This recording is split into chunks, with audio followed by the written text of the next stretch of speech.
certainly was a great test, and he'll be relieved more than anything, won't he? And he certainly was in his post-match interview. Let's hear what he had to say. Really happy to get over that first round because, like you say, at one stage, 5-1 down, looking like I could be getting out of the tournament, and all the hard work I put in and the practice I put in sort of counts for nothing then. So, yeah, it's not been the greatest season results-wise, but it's not through playing poor snooker. If I was really, really struggling with my game and losing, then I'd be more concerned. But I've been playing okay in patches. It's just coming up against players playing better than me at that particular time.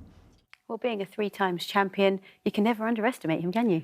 Oh no, not Mark Selby, no. Especially here, you know.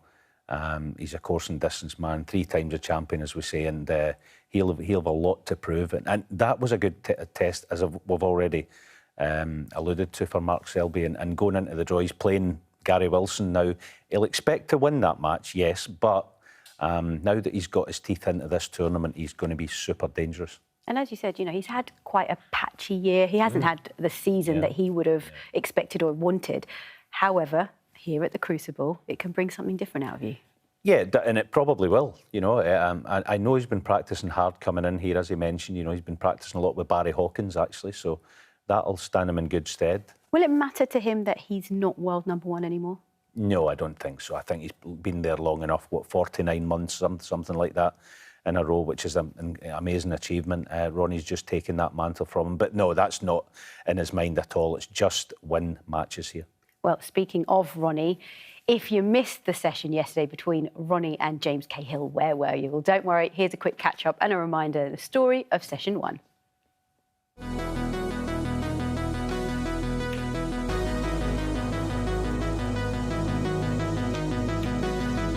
What a shot, though.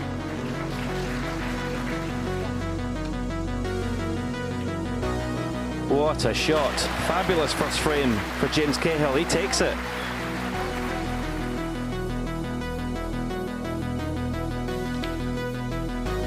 Ronnie O'Sullivan levels at 1 frame each. He's played a couple of excellent recovery shots here to keep this break going. Ronnie O'Sullivan goes to a 2-1 lead. There is quite a deal of pressure on this situation when you're presented with an opportunity you know you should make the most of. James Cahill levels at 2-2.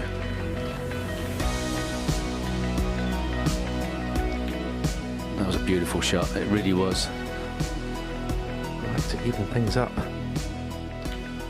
Well, what a performance from the amateur. He levels again at 3-3.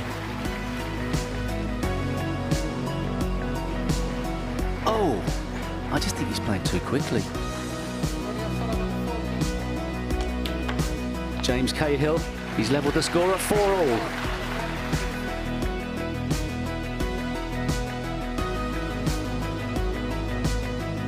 It's probably the worst session of snooker Ronnie O'Sullivan's played this season. Well played. James Cahill leads Ronnie O'Sullivan, the tournament favourite, 5-4 after the first session. What an incredible performance from James Cahill. And we can't discredit his performance, but Ronnie wasn't the Ronnie we've seen this season. No, he wasn't. For me, he was far too casual and laid back about the match. And if you disrespect your opponent or the game, from time to time it will bite you back, even the best players. So Ronnie's got to be on it this morning. That's what we're going to look for. Steve made a good point. 15 seconds a shot is far too quick. He has to just be a bit more studious today for me. OK, well, let's not forget Stuart Bingham and Graham Dott go head-to-head as well. 2 former world champions. That's an exciting tie for round 1. Yeah, for me, the tie of the round in terms of the quality both men bring, you know, as you say, both champions. They know what it's all about here. And Graham Dott is near his best form. The qualifying, he only lost a handful of frames. He was awesome last week.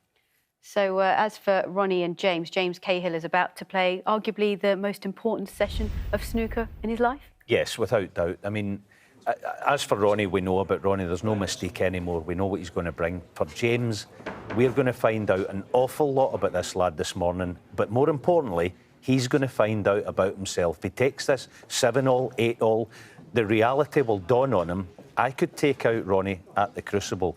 And when the reality of that kicks in, we're going to find out what he's got. Just saw a quick shot of Ronnie there. He looks like he's had a haircut. Yeah, it's something he does. It's strange, isn't it? He almost... I know in the past he's done it as punishment for a bad session. I wonder whether he's been out for a quick trim this morning.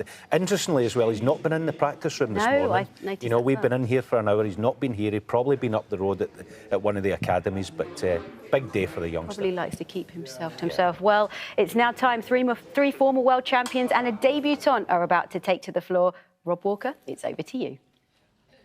Good morning, ladies and gentlemen. It's day 4 here at the Crucible. We're edging closer to completing the lineup for the second round of this year's Betfred World Snooker Championship. And what a dazzling array of talent waiting backstage. Not 1, not 2, but 3 former champions of the world and this sensational debutante.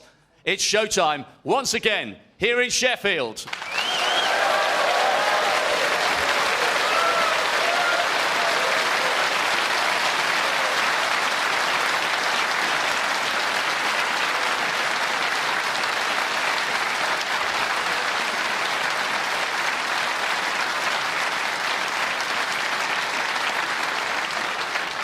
Please welcome, first of all, a player who so often comes alive at this time of year. He was in ruthless mood at the qualifiers, thrashing Kurt Mafflin 10-2 to secure a 20th Crucible appearance.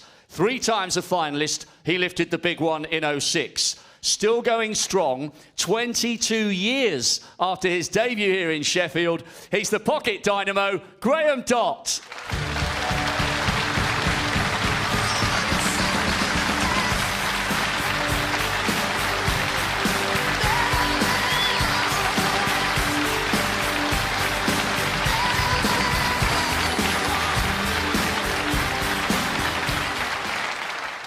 And his opponent, arriving here at the end of one of his best seasons on tour so far, reaching 3 big finals, taking 2 big titles at the English and Gibraltar Opens.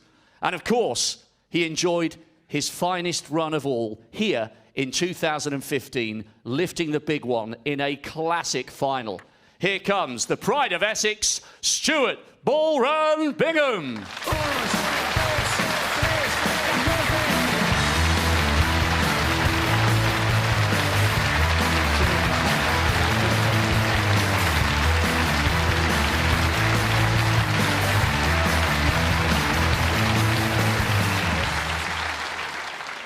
And on table 2, what a superb session yesterday for this talented debutant from Blackpool.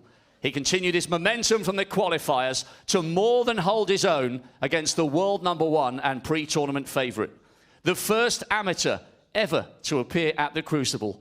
And once again, he will relish this challenge and the opportunity. So come on, Sheffield, give it the big one for James Cahill.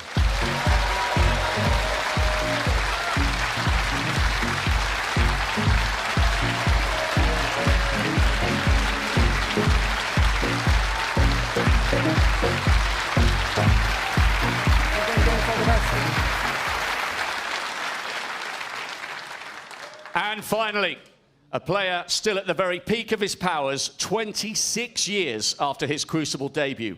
What a season.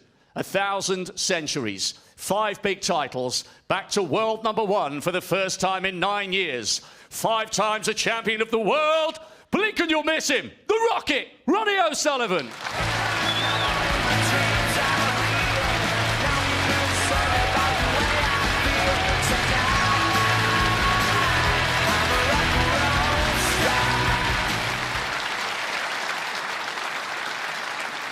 You can watch Bingham against Dott on the red button, but we're live here on BBC Two. James Cahill is 5 frames away from producing one of the all-time shocks here at the Crucible. John Virgo and Alan McManus are your commentators. Thank you, Seema. Good morning, everybody. 2 players both in the seats. Shake hands. Thank you, ladies and gentlemen. Frame 10, James Cahill to break. Second session, final session of this first round match. And what an intriguing one it is.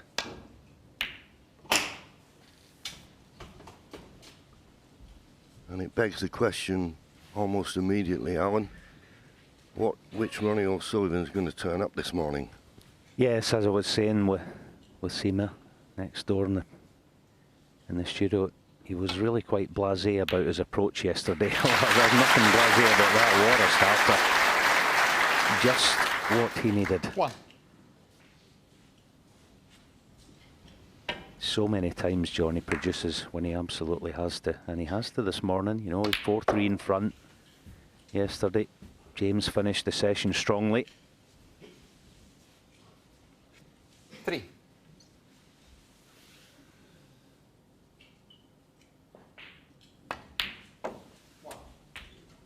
Four. Yeah, I was on the other match yesterday afternoon. I was watching bits of it from what bit I could see of this table from the curtain. And you've only got to look at the shot time for Ronnie to sort of give you a clue that he, if anything, wasn't giving his ability a chance. 15 seconds is too quick. 11. That's okay if you're in amongst them, everything's straightforward, but you've got to have a bit of thinking time sometimes. 12. Can't afford to take liberties with the game. Not good on the black. Pink goes, but... So he's taking his black on. It's tricky.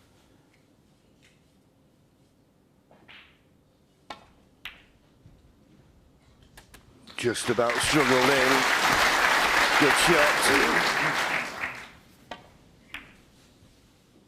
19.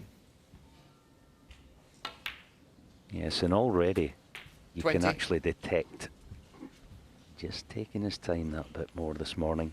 That black especially. He gave himself probably 5 or 6 seconds to just think about it.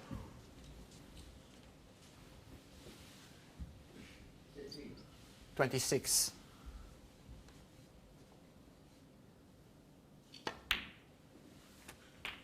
27. What a beautiful little touch that was. My goodness.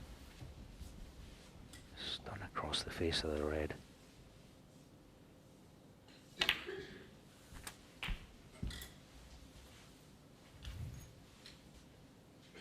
$34.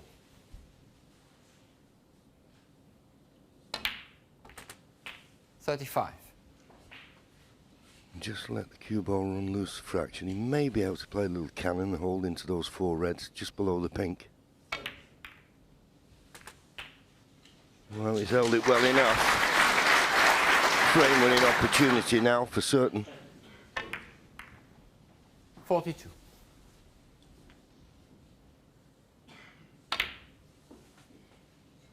$43. After this black, another 19 points required to get to the snooker stage. Can't see a problem. 50. 51.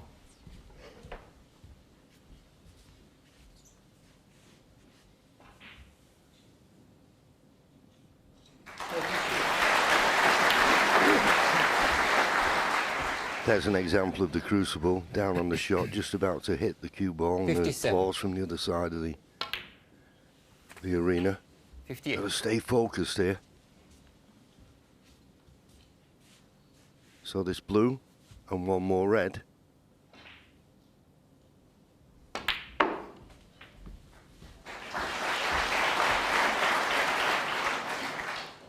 $63. 64.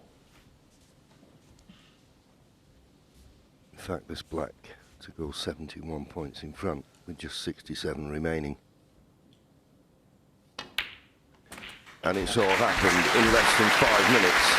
But there was a lot more measured 71. pace about this contribution. 72. As I say, to my mind, he was playing just a bit too quick yesterday.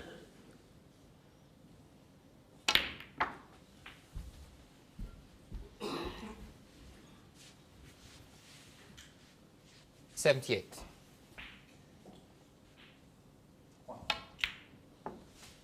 $79. Just the wrong side of the blue, so needs a good shot to continue the break. Lots of right-hand side. Looks to have judged this perfectly. He's through stop. Oh, he's perfect. Superb.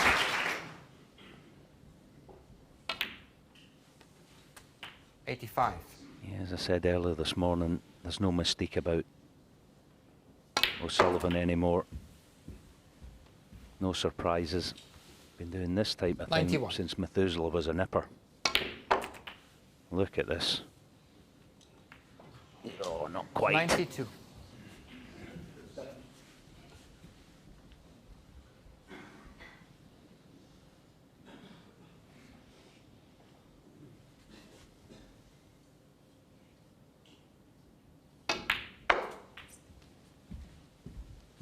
Decided he couldn't do any better than this, so if he's going to make the century, 97. he needs to pull out a special here. Not quite, no century, but what a start from Ronnie O'Sullivan. And James Cahill is aware now that he's not going to get too many opportunities thrown at him, as was the case in the first session. Ronnie O'Sullivan levels 5-all.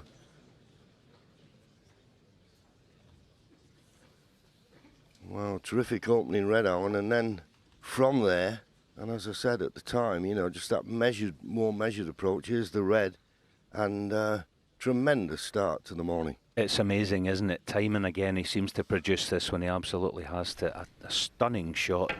It's at this level against a player like O'Sullivan, and look, this is not criticism at all of young James, but going out there this morning, you have to, I mean, look, it was quite a good break off, but you have to cover everything, especially, you know, as I say, the last session when he's famed for producing the goods. He did it actually in the Tour Championship final. He played the middle session against Neil Robertson, and he kind of was very loose, but he got fully tuned in when it mattered towards the end. Yeah, he's decided to chop the locks off. Hope he's not like Samson, you lose your strength. Yesterday's hair, I will do a little hairstyle. There was his hair yesterday. Bit woolly on top, Ron. Don't blame me for just chopping a few strands off. Thank you. Thank you. Frame 11. Ronnie O'Sullivan to break.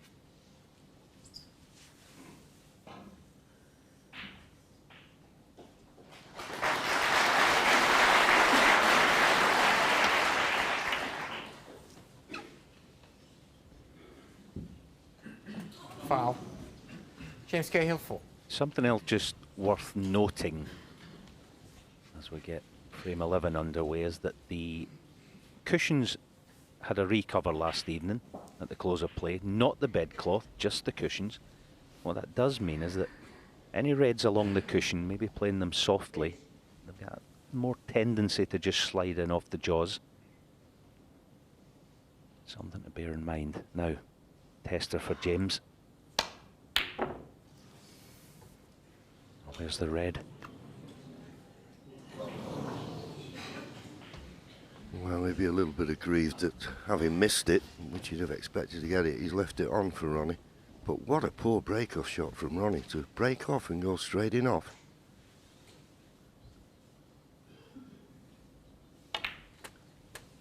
One. So, without having to do anything, he's back in amongst them.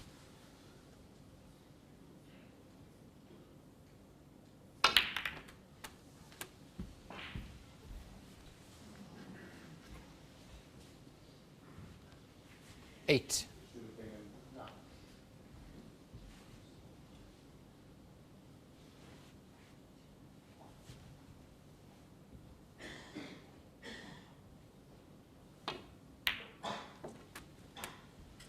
Nine. Yeah, that didn't look much, but he played that lovely. Just to find a nice little angle.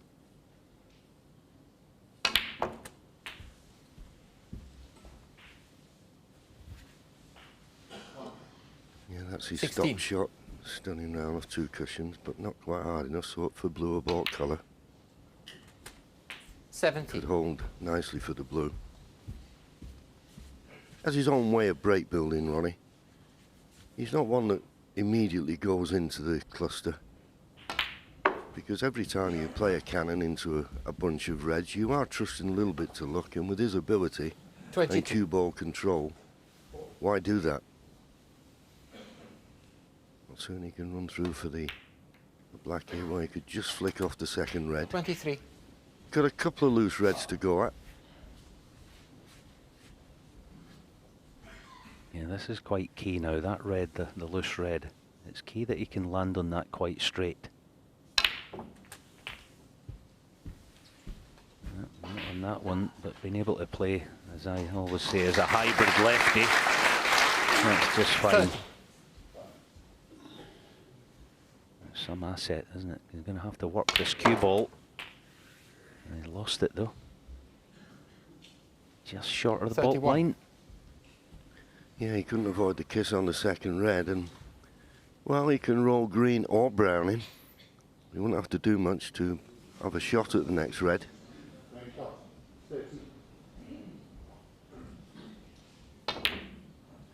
Oh, once again, we always say when you're striking down on the ball how difficult it can be, but he hit that as sweet as a nut. 34. 35.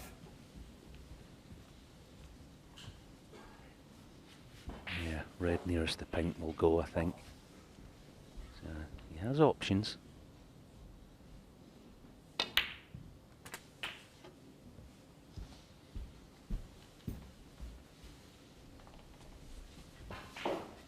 So just looking for another 30 42. points from this position. He may have to play a little cannon to get the reds in play that he 43. needs, but as Alan said, I think the one immediately below the pink is available to the right corner, and he's landed absolutely inch perfect on the blue.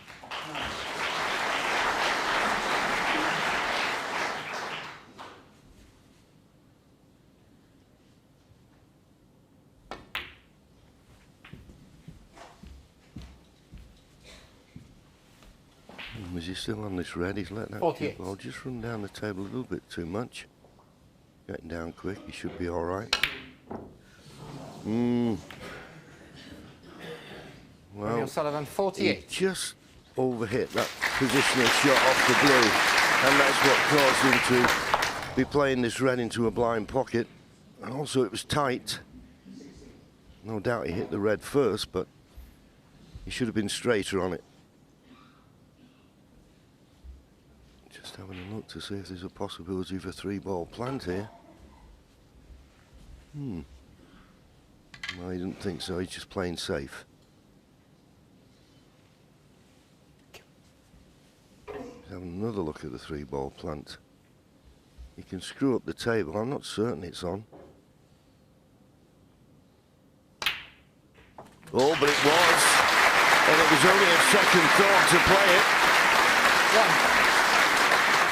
He wasn't certain, but then he thought, well, I'm taking the cue ball back to the balk end. And it was on that 3-ball plant.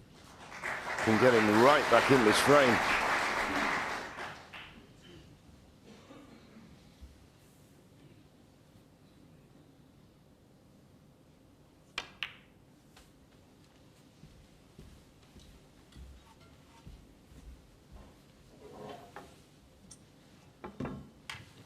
Seven.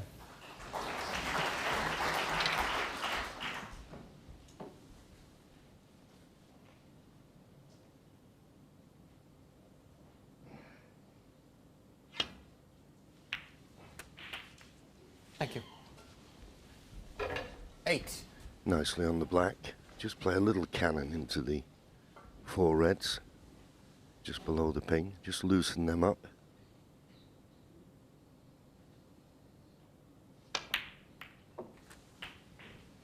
And now set fair for a counter-attack. There's not a difficult ball 15. on the table, really. Maybe the green, but that's a long way off. 16.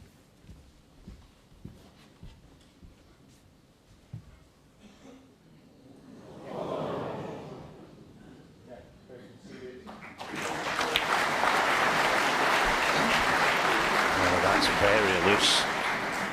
James there. He's at least a 23. foot short of pace. That's where you've got to play for 2 reds, not 1. Little small details like that are the difference in these matches. If you get any aspirations of being a top player, you have to play for 2 reds. You know, again, I'm not trying to be overcritical, but that was basic. Now, recovery required. Is he up to it?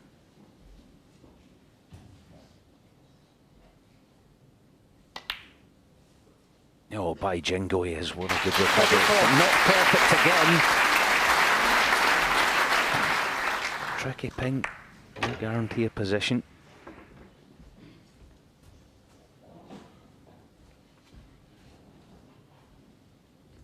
Yeah, what do you do here? I think all you can do is just screw off the cushion for the difficult red behind the black. That's all that you can play here.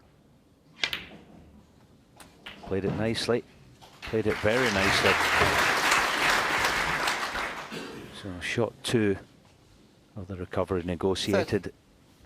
Can he make the hat-trick? This is tough. But it could be the key to the clearance. Superb. See there, just 31 evidence, I think, of the recloth, the cushions. It was just a bit wide, but it accepted the pot. Get this off the far jaw. Just millimetres of a difference.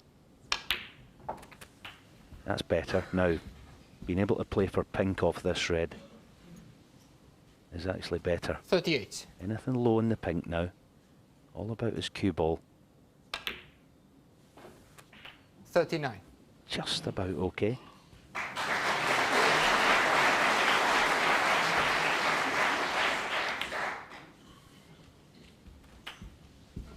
So that now takes James Cahill 1 point in the lead. 45. Just a case of holding yourself together. This is a big steal, this.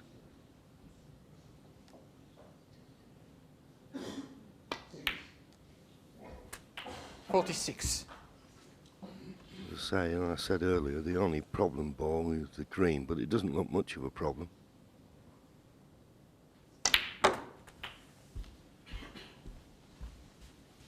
Just about got on this red. Not perfect by any means. 53.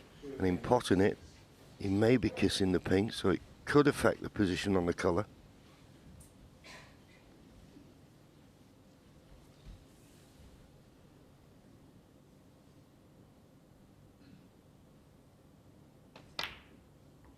Managed to miss the kiss on the pink. Now, he doesn't want to be straight on this green. 54.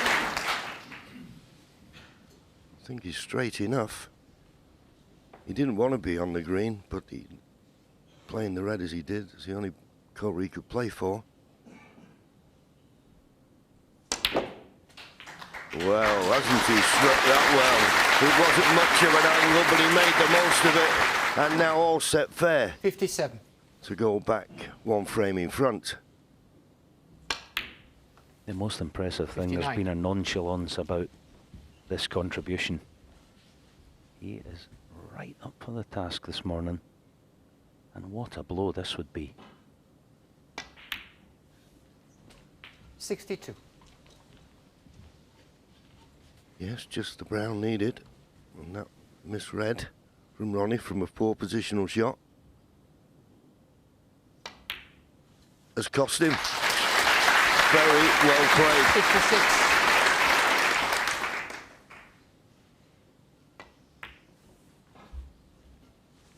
$71.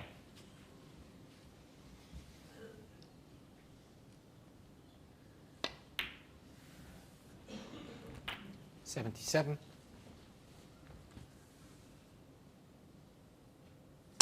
Outstanding, 84 of the finest.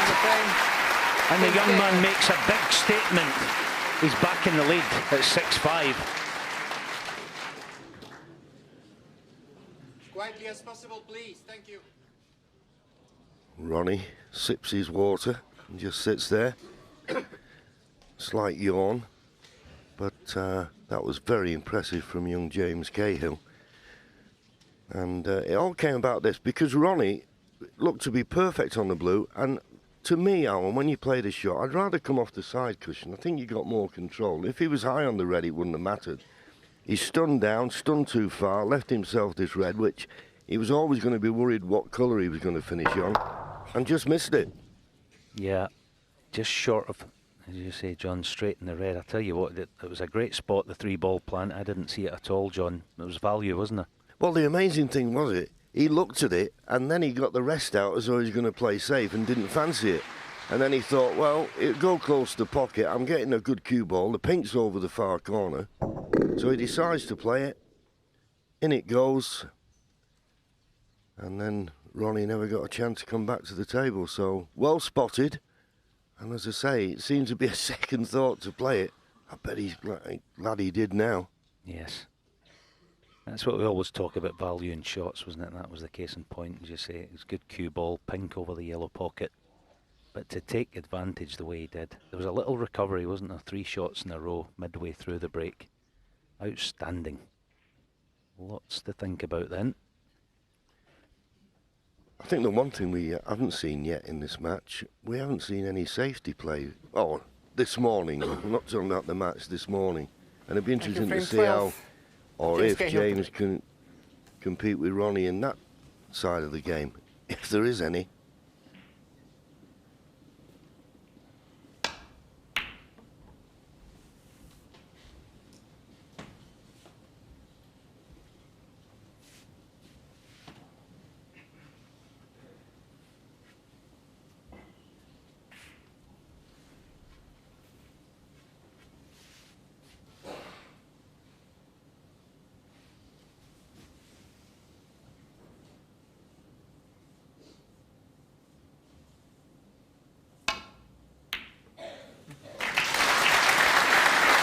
Good shot, needs that cue ball to kiss the yellow full in the face, and it has done. That leaves him a shot at the brown. Good pot this. A lot of left-hand side and drag.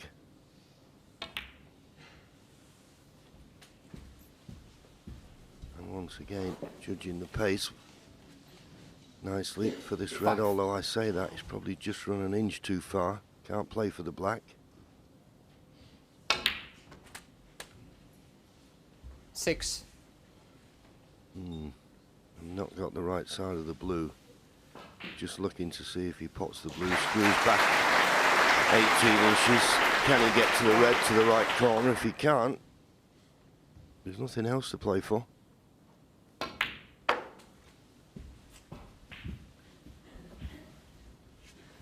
Well, left-handed, but 11. This is no gimme.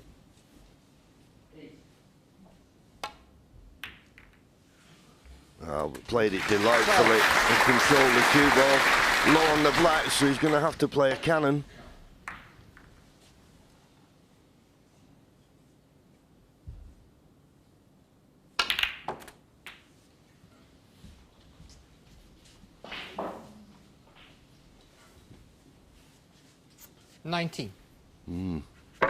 First glance, he doesn't look to be on anything. Now, this will decide how Ronnie's going to play this match now. I mean, if he's not on anything, he's got to concentrate on playing a good safety. He's looking at an outrageous plant to the middle. Yeah, this is big odds against. Oh, by Jove, he's got it. He's got it. And I suppose when you get it, there's no criticism. But yeah, it was definitely odds against. I mean, every credit for knocking it in as we see it again there. The thing about it, he was leaving a red to 27. that same middle, wasn't he? Absolutely. So it was risky.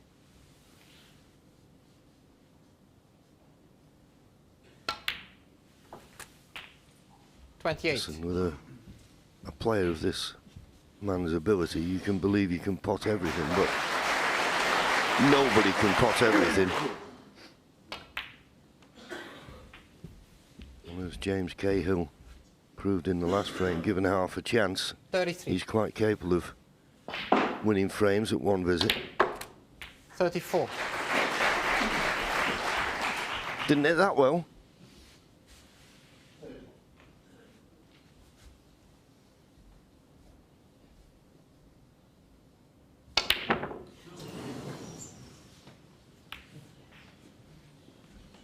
Ronnie O'Sullivan, Yeah, 34. poor positional shot on the black. Shouldn't have left himself that close to the side cushion and that straight. And when you're trying to force them in, coming round off 2 cushions, they're missable at that pace.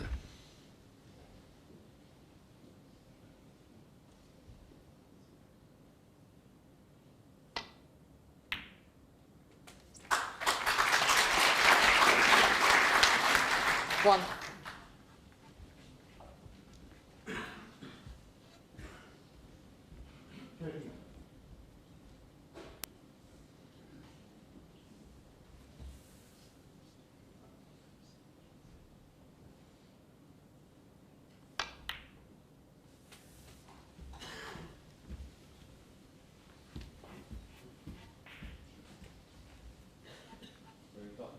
Eight. This red on our screens looks fairly straightforward, but oh, this is a tough shot. This takes timing. Oh, what a shot that is. 9. That is a beautiful shot. So, objective number 1 then, get right back in the frame. He's going to need the difficult red if he's to win it at this visit. As I say, first things first.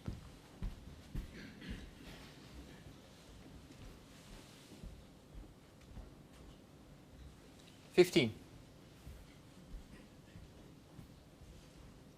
Yeah, the 5 reds are just a tad awkward. So it's critical. You get a nice angle in the next colour.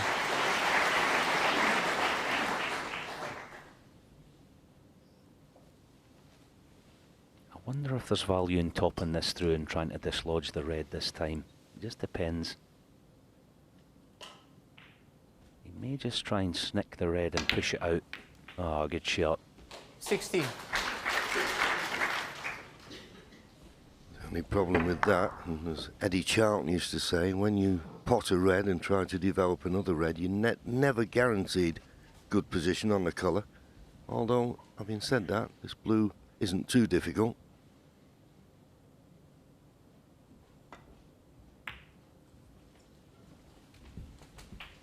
That's nicely rolled in. But still a little bit of work to do. This red easy enough to the left middle, but he needs good cue ball control here. Yeah, what he will do here, I think, is play for pink and black if he can play 2 cushions. Well, he's going deep, so maybe he's got to go back for blue. Yeah. Has he got the pace in it? No. 22. Short, so we know the pink doesn't go. Shot here, if he's brave enough, yeah, he's looking through green and brown, bit of right hand side, 2 cushions, and actually try and find the gap between the reds. That's what he'll be playing. Ah, it was tough. At least he may have gotten away with it, but has he left the red? Left centre. James Cahill, 22. Yeah, I think he has. Yeah, and you know the way Ronnie O'Sullivan is playing, he's not going to refuse anything that's possible. But that doesn't make this red any of the easier, particularly if he's straight on it. And these middle pockets, you don't want to be trying to pinch anything.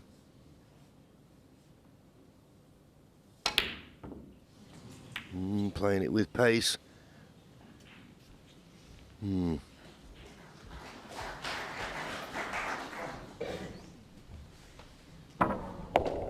So hard, those shots. Got to be so accurate.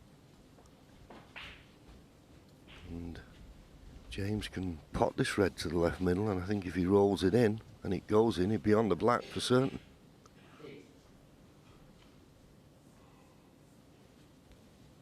Just 12 points behind.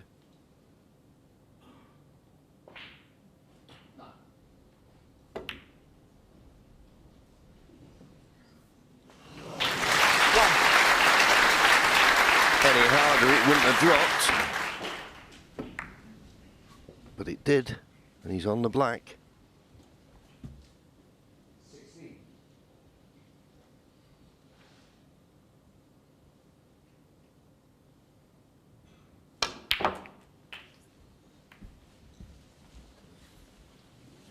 played to screw past that red. It's a bonus being on it to the middle.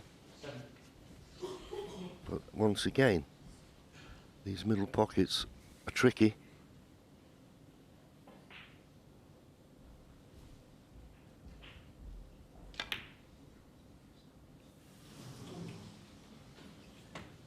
James Cahill, 8. So he's left this red just to the left of the blue, to the far right corner. Ronnie comes to the table with a 4-point lead. If he can get these 4 reds with colours, it would be enough to win the frame. But it's not a formality. But he couldn't have started it better. Lovely shot to get on the black. Now what sort of an angle has he got? I think he's okay. He can run round off 2 cushions.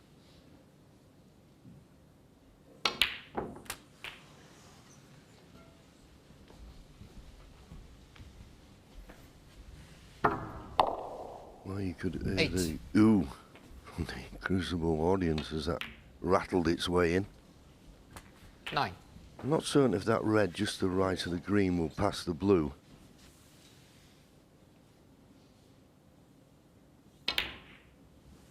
If it does, shouldn't be a well. That cue ball needs to run.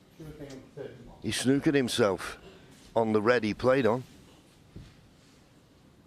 15. So I'll ask the question again, does this red pass the blue?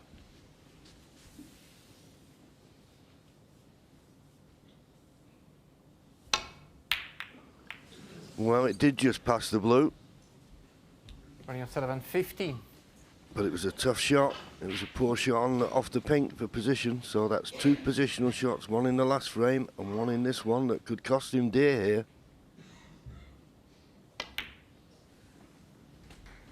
One.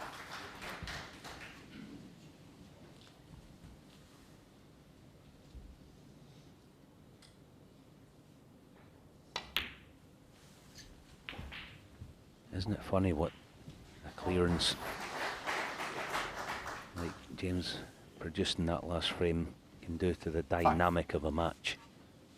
He's definitely got Ronnie on the rack at the minute.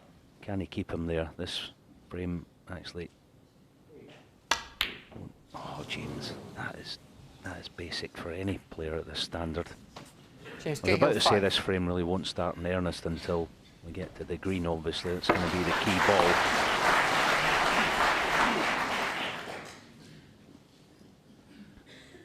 Yeah, be disappointed. Unforced error at a vital time.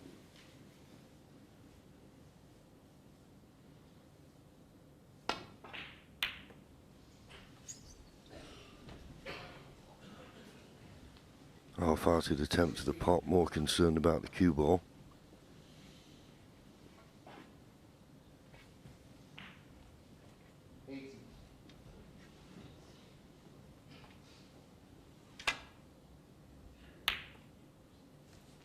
One of the few times, Alan, I can remember in this session so far this morning where James Cahill has not come to the table and had a pot on. Yeah. Now, will Ronnie be tempted to try and lift the green?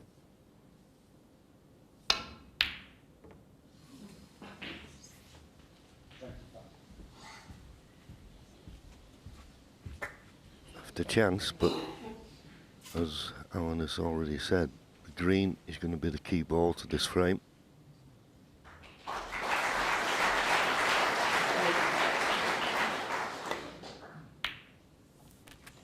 Played that confidently enough and got a nice angle on the black to go up for the yellow.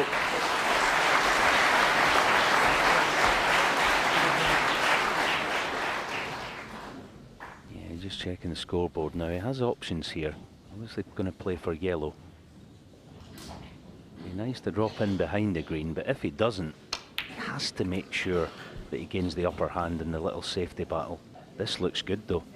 This looks a nice angle to just drop in behind it. Now this is key. Get close. Just off straight would be ideal on the green. Imperative he gets close in behind it.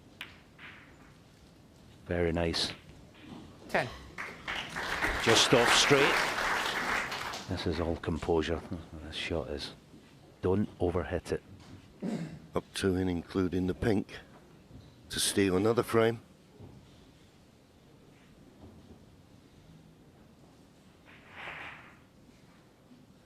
Oh yeah, we didn't overhit it. The composure is there. Going to need more of it. 1 behind. Brown, blue, and pink required.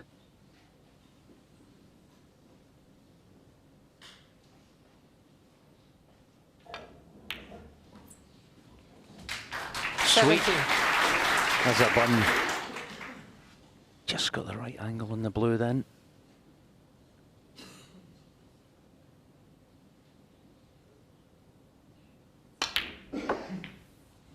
$22.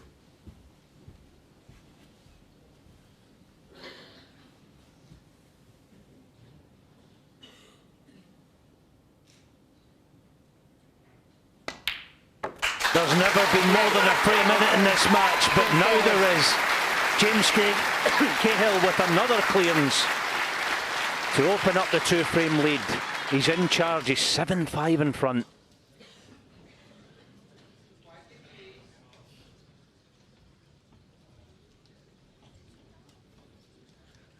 Well, as in the last, or the frame before, Ronnie looked to have the frame at his mercy. Played this pink in the middle. Have to play this with a lot of top and a lot of top spin to come off the side cushion, but he didn't cue it as well as you would normally expect him to. He's such a smooth cueist, is Ronnie. Now, was there a bounce or something? Didn't look like one, but he just got no action into the cue ball whatsoever. And once the pink was respotted, the red he played for was covered.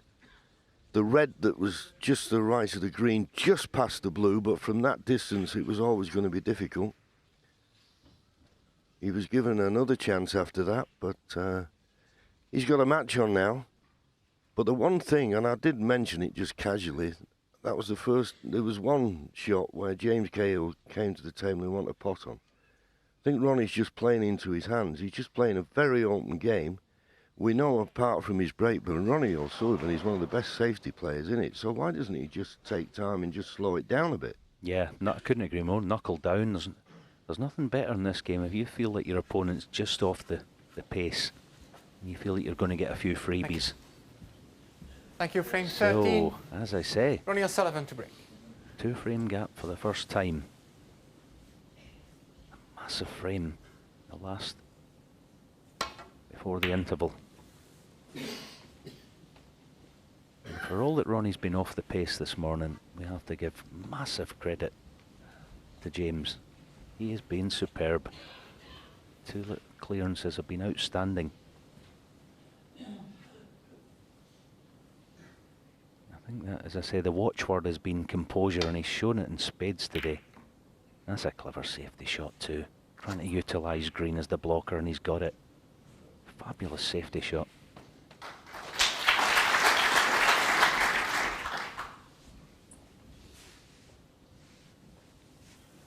One cushion escape, just nestling too close. You always got to be careful. You don't just misjudge this and it slides by the main bunch. Looks a good line, but does it reach? Foul. It doesn't. Miss. James Cahill 4. He won't be too bothered, just giving 4 points away. He's got the line. Just needs a bit more pace. Yeah, just a lack of porridge. So, but yeah, this is quite dangerous with that red below the pack that's in the open.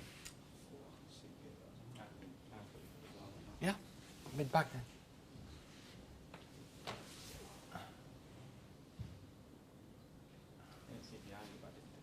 Yeah.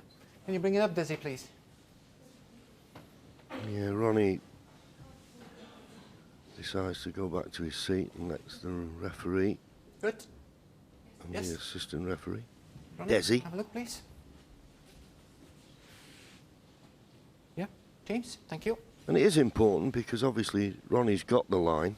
It's just that little bit of extra pace he needs. And as I say, you've got to be careful you just don't slide by the cluster. Does this reach? Does this reach? Foul and a miss. James Cahill 4. And again, Lizzie.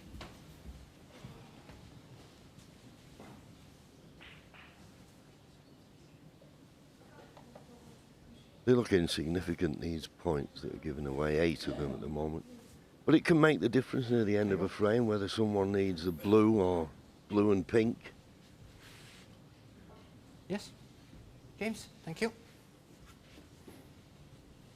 Yeah, so no warning, so you obviously can't see a red full ball. Third time of asking. He's got the pace this time. Doesn't want to slip off them.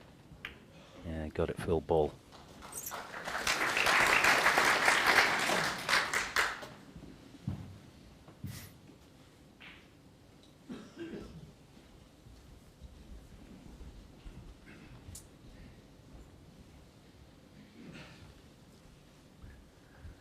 Been quite impressed with his change of hands as well, James Cahill. Uses his left hand with very good effect.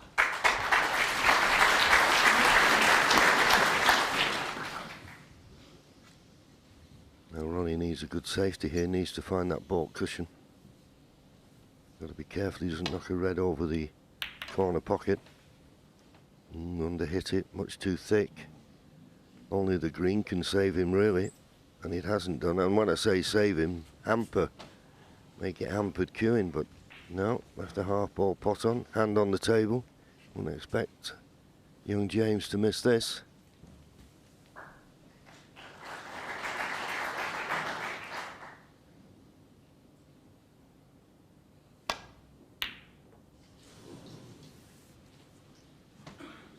Well, it was a half chance and a good one. Doesn't seem to have left anything, so once again, safety. And Ronnie trying to bring the black into play, but he's knocked a red over the corner. And not found the baulk cushion. Annoyed, is where he might be.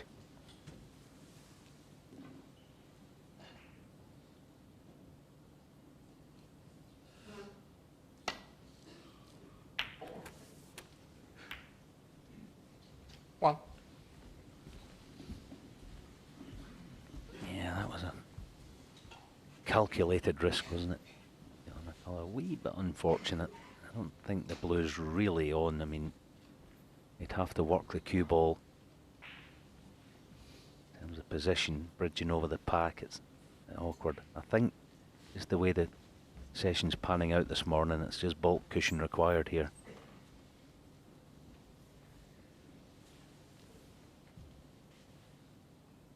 The eyes of the snooker world are on this match. I think another interested spectator will be Stephen Maguire, who plays the winner of this match on Friday and Saturday.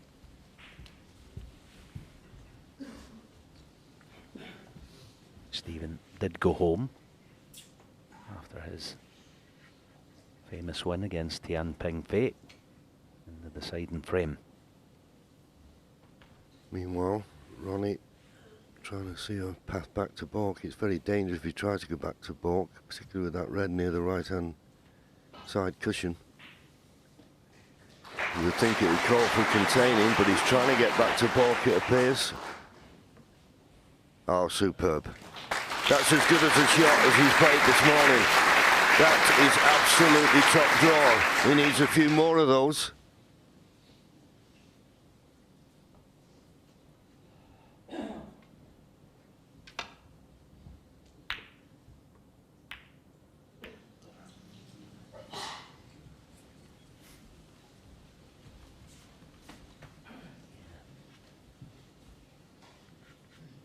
A rare loose shot from James this morning.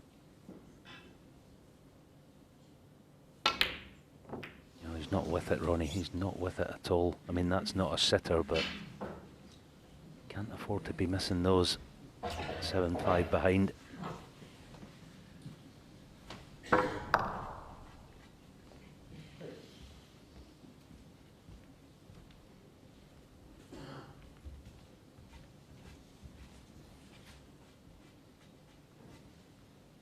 boy, boy. Boy, oh boy, this is a tough red he's taken on. He'll have to be so accurate to find the gap for the black. That's if he pots it. Oh, what a shot, and he's got the gap. That is awesome.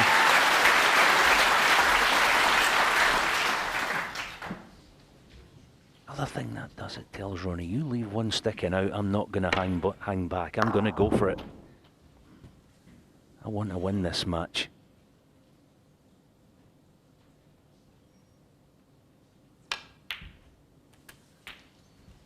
And that was beautiful as well. Lovely control. Black will go. Left corner only, and he has access to it. 8.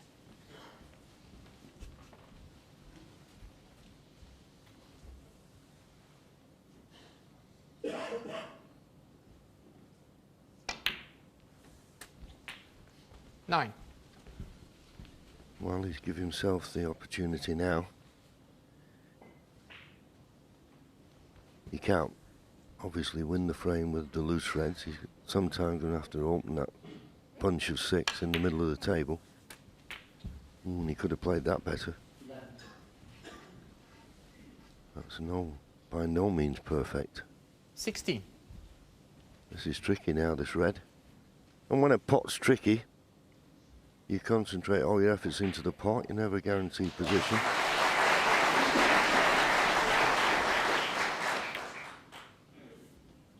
Well, he played it well. He managed to hold. He's got a nice fluency around the table.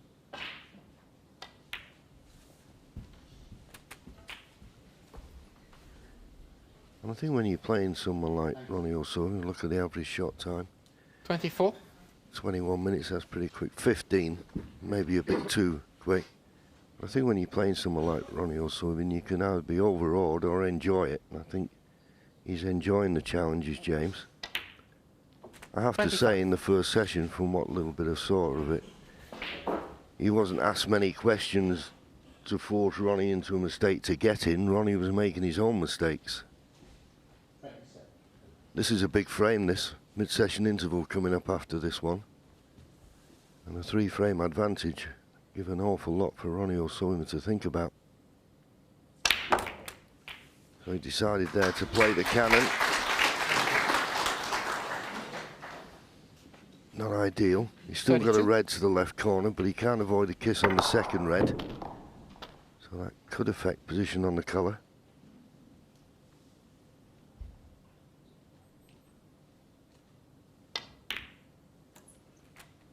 Well, made certain of the red, but as I say,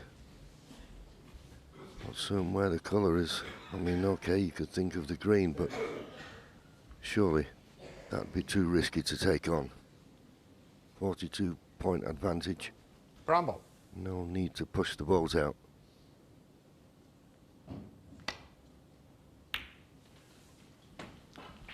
James Cahill, 33.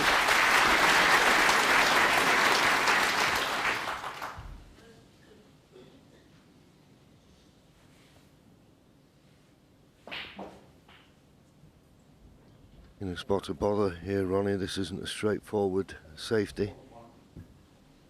And he knows that if he gives one more chance to James Cahill, it could be frame over.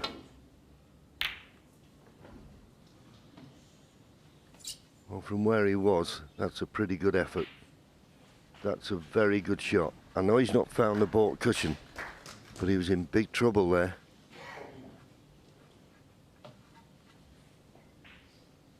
Not hanging back again here, James. He's looking, he's itching to take this just off straight red, but this queuing is so difficult for a professional player. It's the hardest, one of the hardest shots in the game, queuing diagonally off the cushion.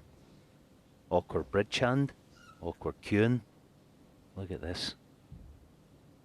He can't afford to miss this thin. He'll collide with a red. He's missed it thin, collided with a red. And he's left at least one or two, so was that the time to maybe just batten down the hatches? I mean, again, it's a judgment call, and credit to him for being positive. Now Ronnie has to produce something. 1. Cued that one sweetly enough, but there's pressure now on every shot for Ronnie. He knows that if he misses, James Cahill will have the opportunity 8. to take a 3-frame advantage.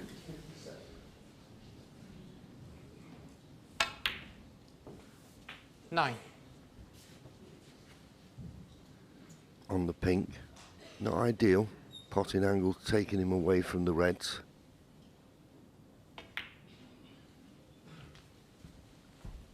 But it's advantageous to his cause that the pink is now on its spot, so he's got pink and black to play for. 15.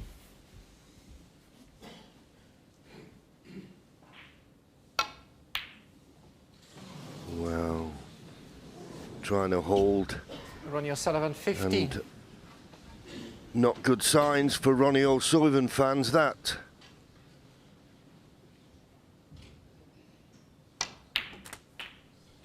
One.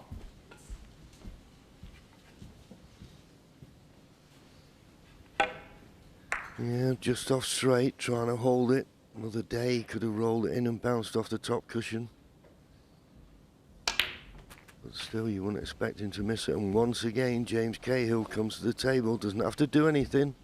Got a nice, easy 8. starter and a chance to take a 3-frame advantage to his dressing room. Yeah, scoreboard check. 3 reds and 3 big colours will be enough. 9. 35 before that one. So, once again, hold yourself together. You've got a 3-frame lead.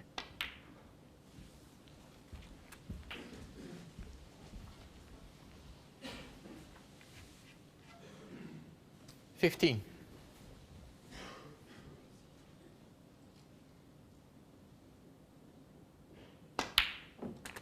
$16. Well, used all the pocket there, but in it dropped. Looking for the colour and one more red. Bit of tension in the arm there. That's why he's on this tricky pink to the middle. And after this pink, looking for one more red. Oh, it just fell to the near jaw. James Cahill, 16. So Ronnie O'Sullivan gets a reprieve. Comes to the table 43 points behind, 59 remaining.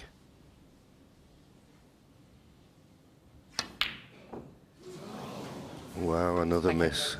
And just gifted this frame now to James Cahill, because this red and the black would put him 51 points in front with 51 remaining. So he's still going to need one more red, but he won't be happy, Ronnie.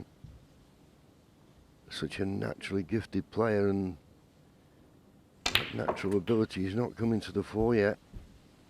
So there you see it, 51 ahead, 51 remaining. Well, the red he needs 8. isn't on yet, unless he plays a double of some kind.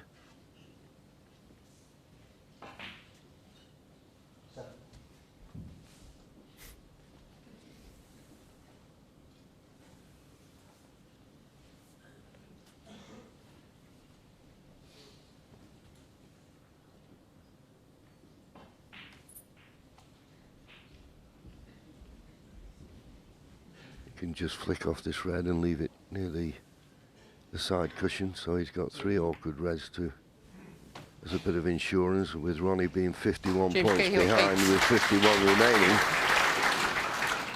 Even if he gets a chance, it's going to be a big ask to win the frame or get to a respotted black.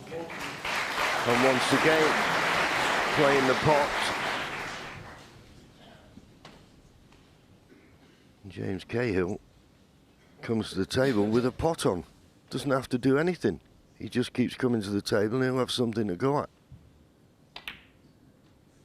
And he's got it. And that is now this frame over. Ronnie will go to the mid-session interval. The way he started off this morning's session. 8.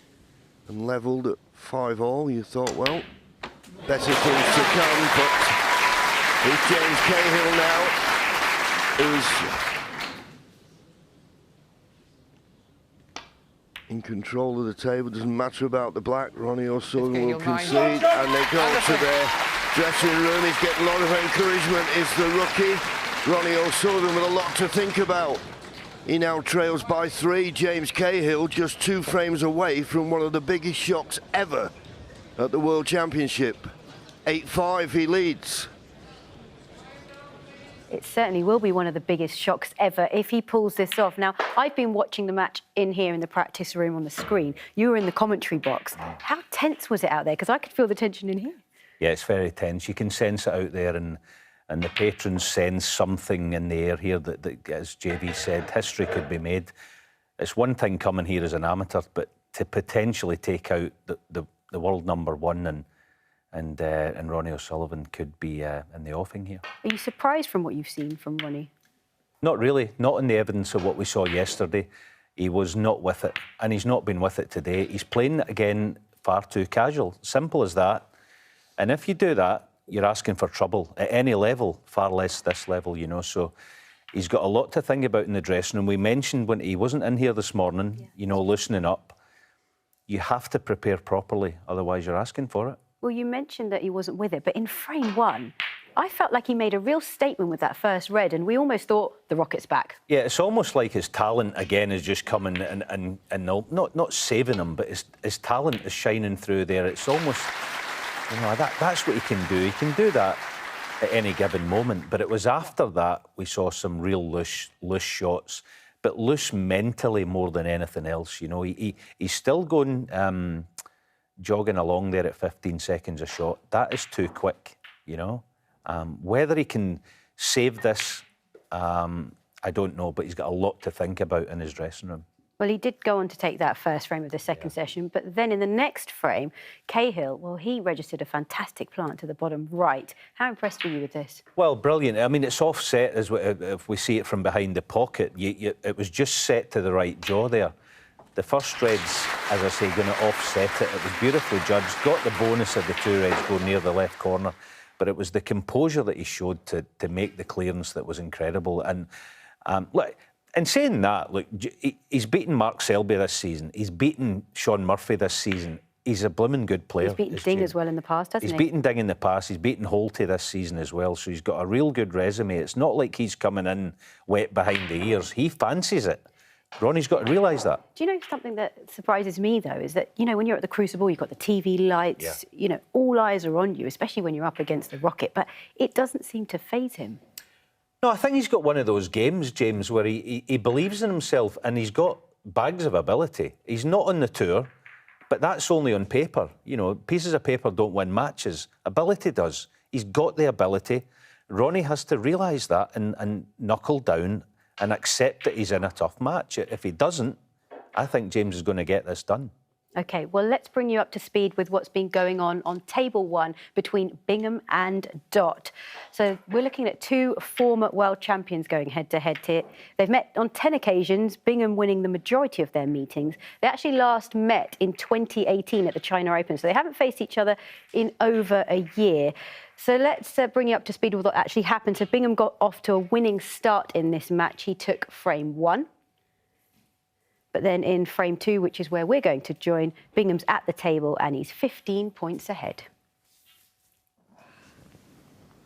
There you see a very beautifully crafted and designed butt on Stuart Bingham's cue. Very unusual design. It wasn't a beautifully designed pot he pulled off there, that's for sure. It didn't cue that one smoothly. I mean, Stuart has the better of Graham. He's won 7 times to Graham's 3 times.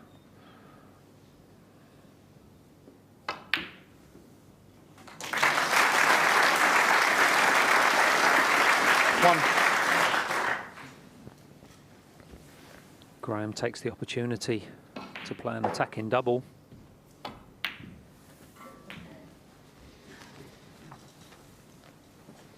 It's giving him a good chance here. 8. Just been a little bit out of sorts so far this morning. 9. But that won't last long.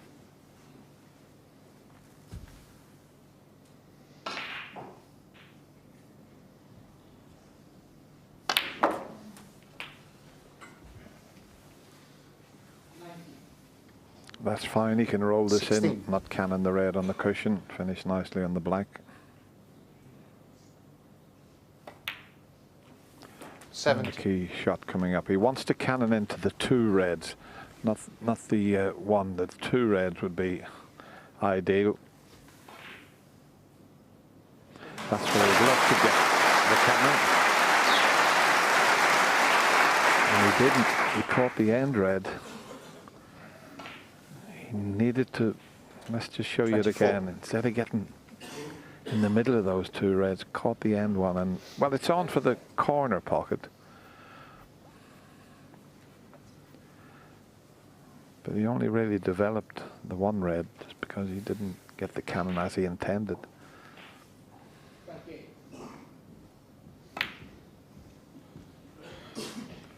Good recovery there.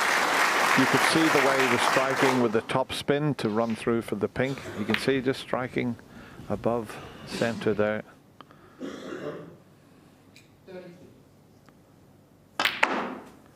Now how's your luck, Graham? It's not bad. Well, the previous red into the green pocket was a cracking pot, because when you're that close to the cue ball, it's very easy just to get a touch of side on and pull the red thin, so he really struck that well. 32.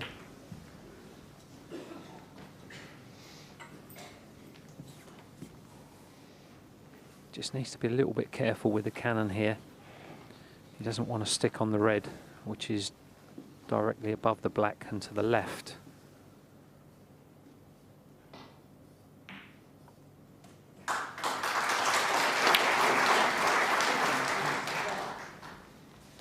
He just caught the cluster too thin there. 39. Just coming around to see if there's a plant.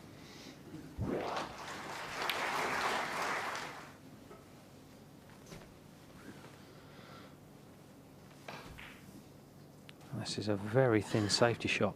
I'd love to get the cue ball behind the brown and green here. That's too thick. Green dot. 39.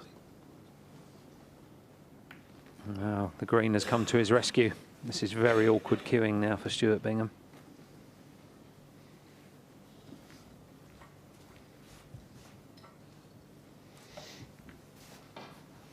Does have a shot to nothing into the left-hand black pocket, but this is really awkward cueing.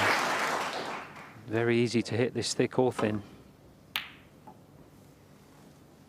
Probably just got a touch of right-hand side on that, sending the red thick. If he hadn't been hampered by the green, he would have had an excellent chance of potting that red. Graham's got a similar shot,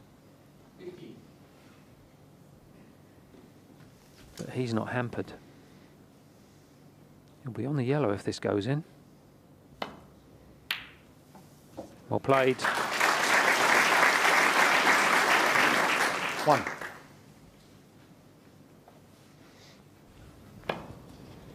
You're looking at a classic shot to nothing. Wasn't leaving anything, potted it. He was on the yellow, as Peter said. And he's played this well. Oh, that seems to have just kept on running. Is he just okay? I think so, looking at the body language. It looked as if it was going to nestle on the red and snooker himself.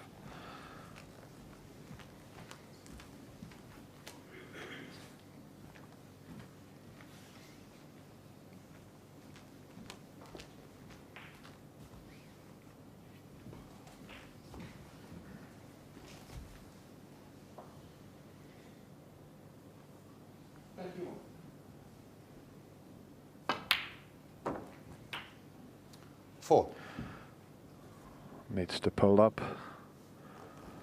Gone that little bit further than he wanted.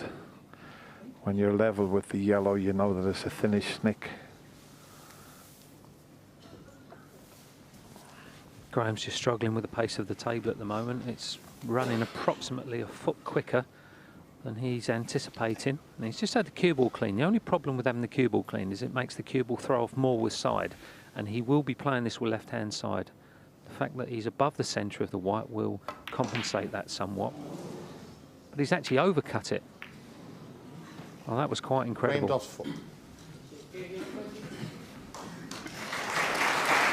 I must admit, Dennis, I'm never in favour of cleaning the cue ball when you've got a tricky shot, when you have to play with side, because it definitely makes the cue ball throw off differently.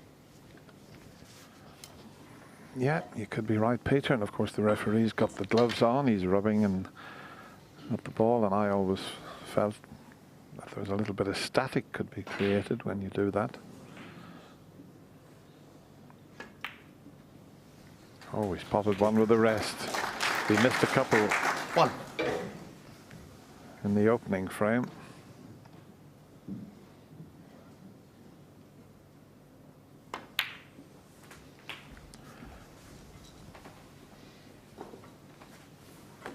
In fact, this was more difficult than the couple he missed with the rest, but he's got, well, there's only two really easy reds after this one. No. And even that one on the right side of the table, you wouldn't say it was easy.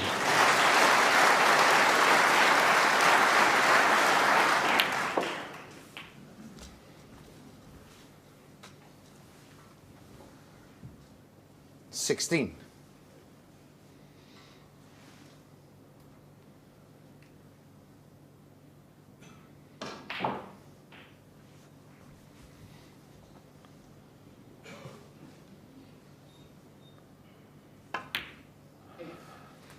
No, he's got an angle on the pink to just drop in behind that red. If you could get just about 12 inches behind it.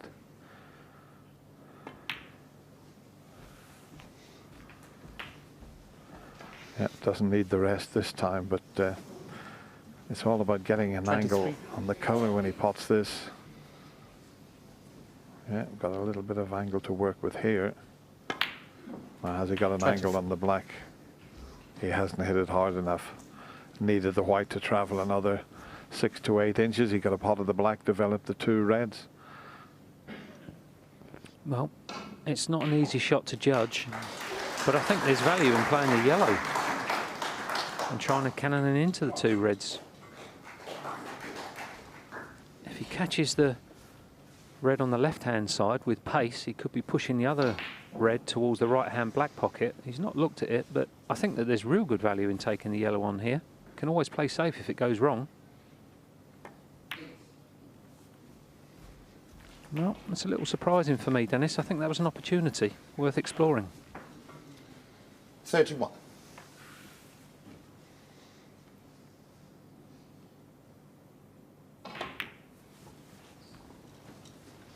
Well, he's hit that far too thick. He wanted a little thin snick off the red, and he's hit it much thicker. Now, will Graham knock this in? He'll have a go at it, that's for sure. And he could finish nicely on the black in such a way that he could get to that difficult red. Big shot coming up.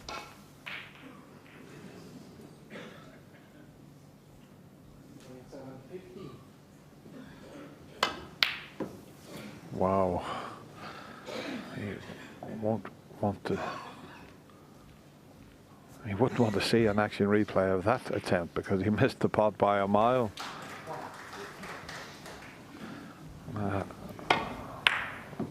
Wow, look how far he missed that by.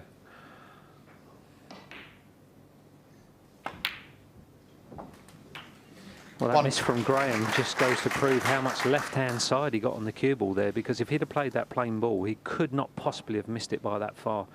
That's purely the pace that the cue went through the cue ball, combined with the extreme degree of left-hand side that he had on the cue ball there.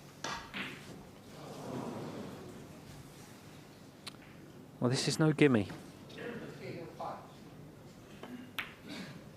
Oh, that's a beautiful shot. Beautiful shot. Well played.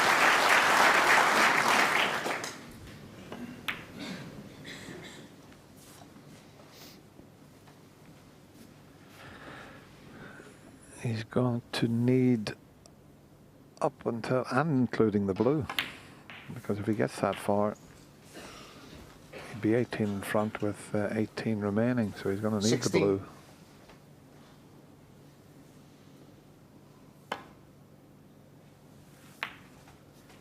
$80.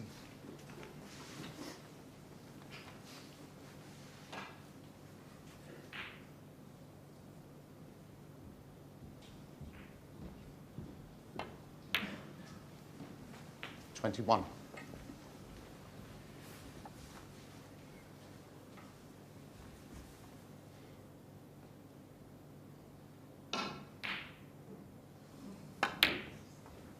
$25. Just the blue needed then for a 2-0 lead, and it'll give Graham Dutt just a little bit to think about. Graham hasn't quite settled just yet. 30. He's had plenty of chances, but hasn't settled.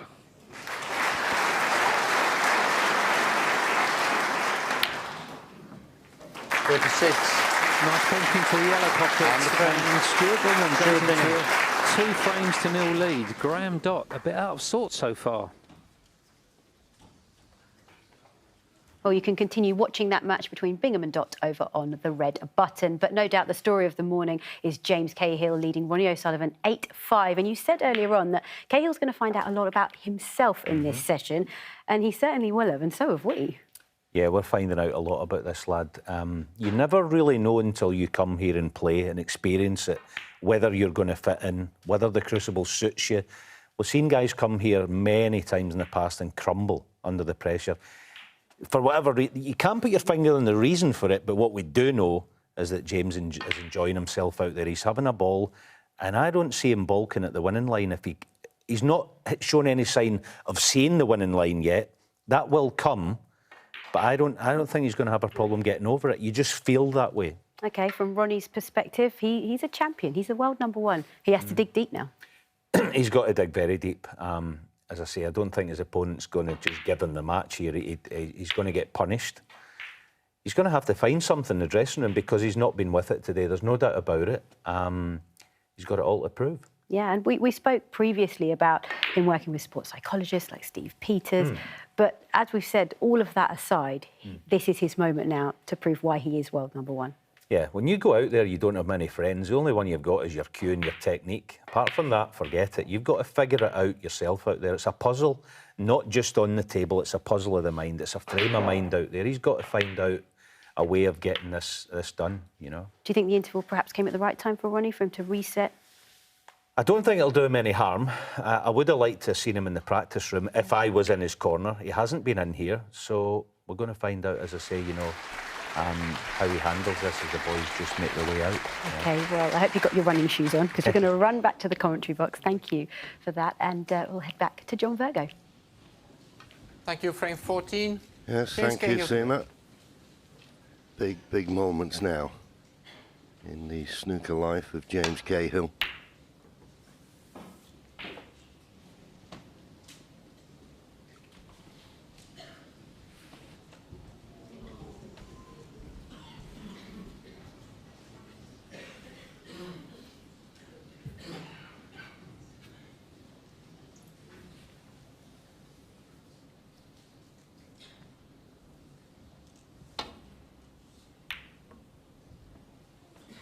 Knock the red towards the corner, needs the yellow to come to his rescue. And it has. It worked out to be a good safety shot now.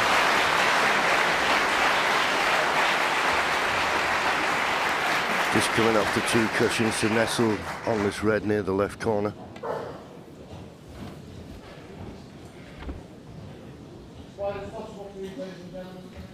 Judged it nicely.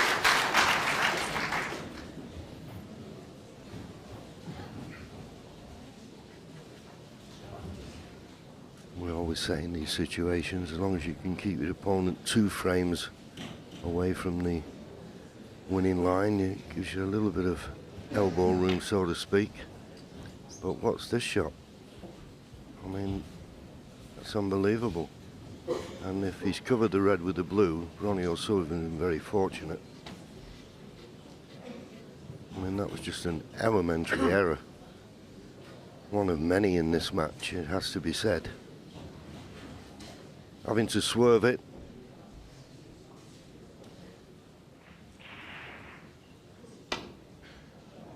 Got to be careful, do you not? No, but it went in. Not good on the black. But he's having a look at the potting angle. He's not holding back, this young man. Tough shot, this, though. Yeah, sure. Well, how would you like to be in James Cahill? There's his mother and father, Patrick, Maria, his mother, and Maria, his sister. And sat on the edge of the seats.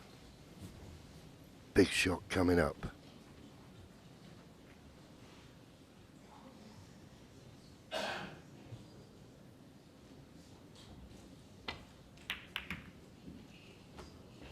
Well, it's struggled in. It's struggled in. 8.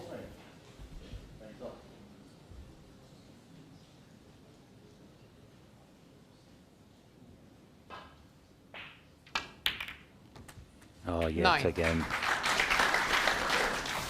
No sign of tension in the right arm there on delivery as well. That's what you look for, as I said. Doesn't look like he's seen the winning line at all yet, and that's a good sign. He's just playing snooker. Pure and simple. And just overcooked that. It does have a red to the far corner. 16. For a player of James' class, shouldn't be a problem.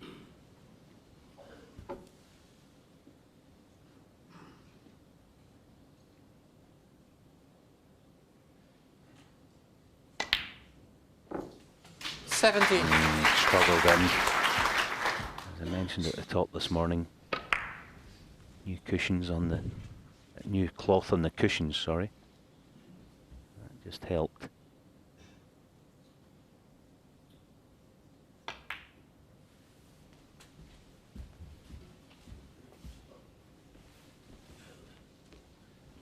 Nicely on this red. A few loose reds that are available, but maybe looking for an angle on the black to just go into that cluster. They're quite loose, so we wouldn't have to go into it with too much 23. pace. Well, that won't be an option now. Too straight on this black.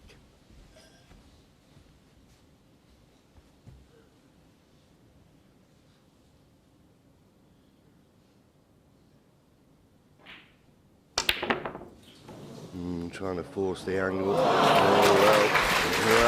well. Quiet down, please. These things happen. 30. You'd wonder how this went in, wouldn't you?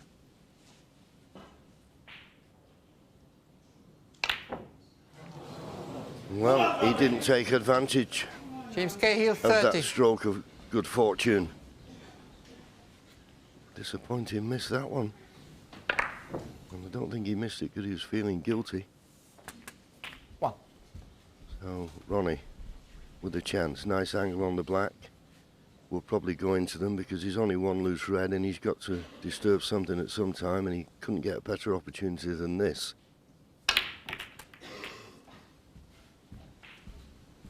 But not on anything ideal. He's got this cut to the right corner. 8. Just about reach over. On tippy toes. 9. Absolutely perfect on the blue.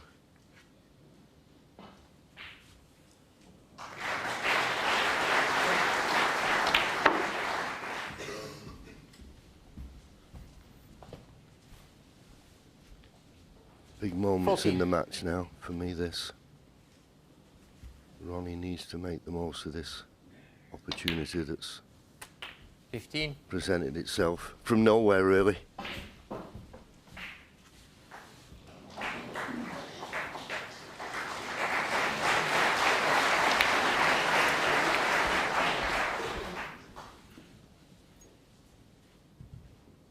$22.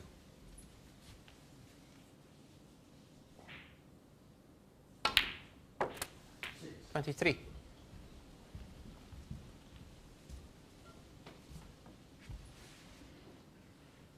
Well, red available into the right corner just below the pink. Can he hold for it off this blue?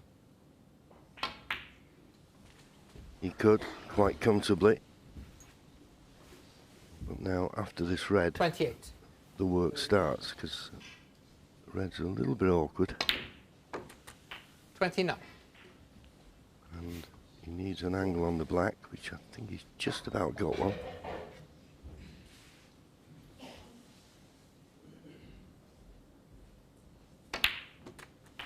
Obviously the red second from the pink goes to the left corner. And of course in potting this he'll release the other one. 36. He's not on it ideal, has to be said. But he's on it. 37. But because he was running off the second red, has not got ideal position on the blue. And it's not, well, it needed a good shot off the green. The cue ball will be travelling a distance, so needs to judge the pace correctly.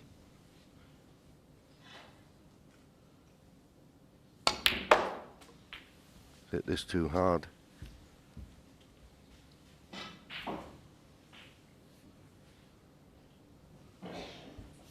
$40.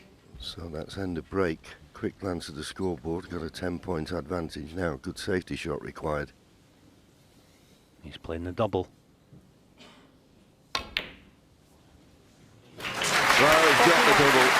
I'm not going to say it was a wrong shot, but we know with doubles, if they don't go in and they hit the far jaw, that he could have come back and left James Cahill a shot on.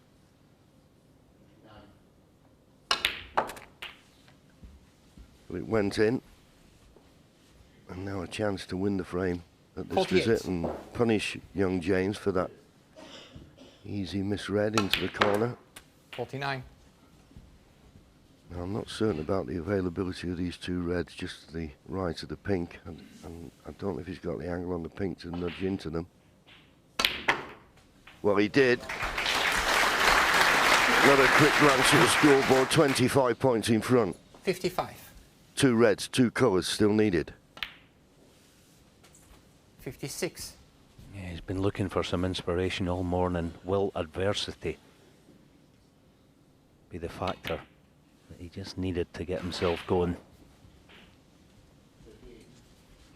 Yeah, he still seems to me, though, Alan, to be treading a fine line 62. with the shot selection. 63. So this black to go 40 points in front with just 35 remaining.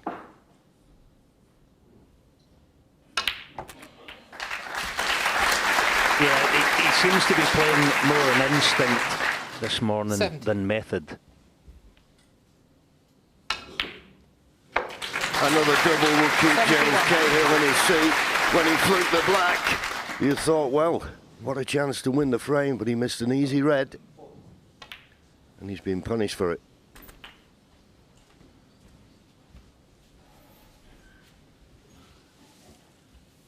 $77. 79. I'd hold on to your hats, folks. I think we're in for a roller coaster ride here of some magnitude.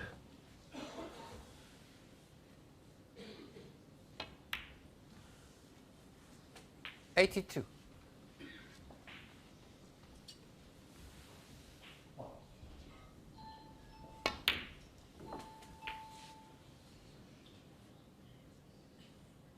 $86.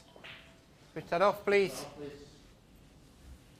Rob Walker, RMC, reminds everybody to switch the phones off. 91. Always somebody who forgets.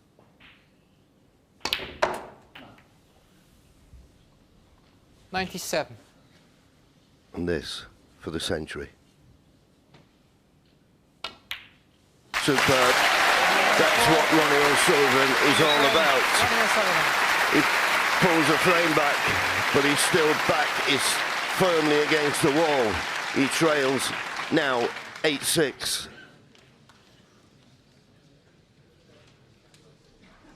Well, it's amazing how it can all turn in one shot, two shots.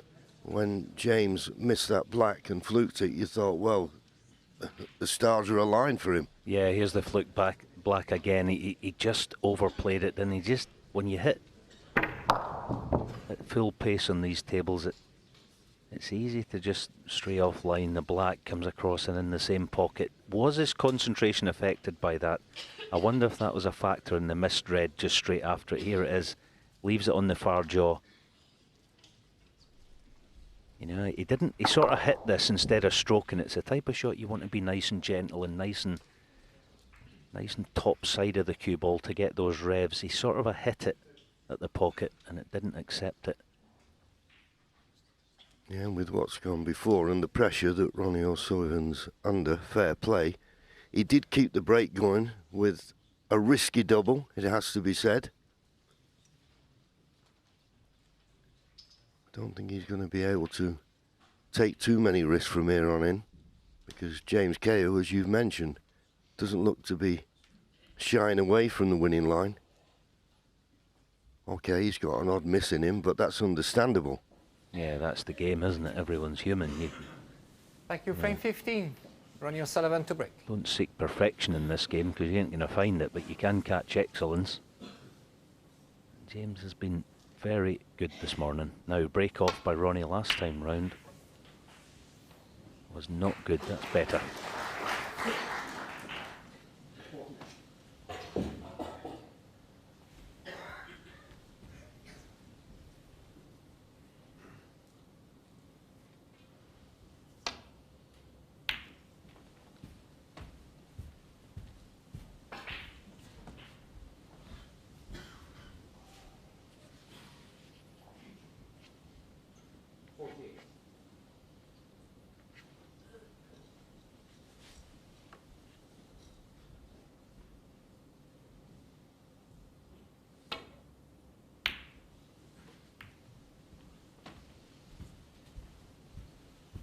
That was a good shot. Okay, it may be a bonus that he's got the snooker, but to play that red up and down the table and avoid the kiss on the yellow, well, there is a gap, but not one to get back to the balk end, but such a big target. Should be easy to hit. Looks like he's coming off two cushions, nestling to the back of the reds. He's misjudged this, has he? That's foul. Careless to And a hit miss. the black. Ronnie O'Sullivan 7. Very careless.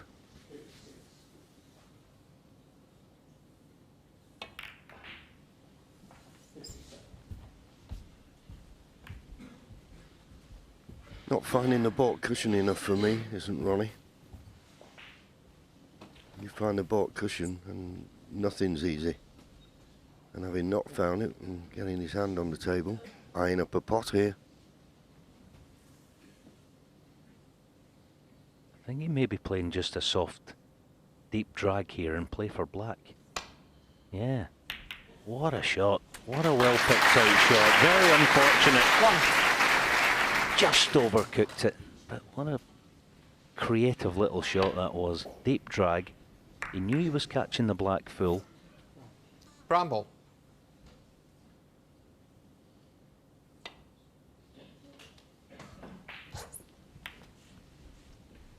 James Cahill 1. So it'll be Ronnie now. Will have to come round off two cushions and nestle into the bottom of the cluster.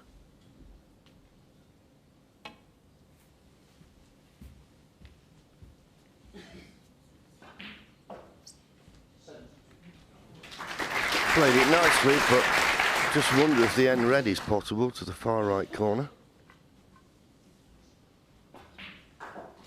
And if he potted it, he would have a shot at the black. He's taking it on. He just has to be mindful here of getting enough pace in the red. If he does miss it, it comes away from the pocket.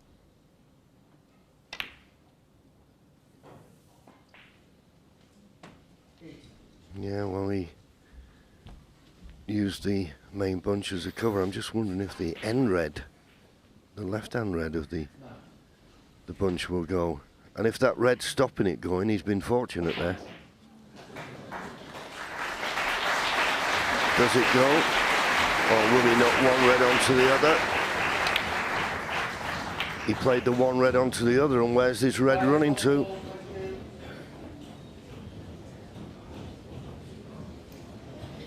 Maybe just bounced enough to not be potable.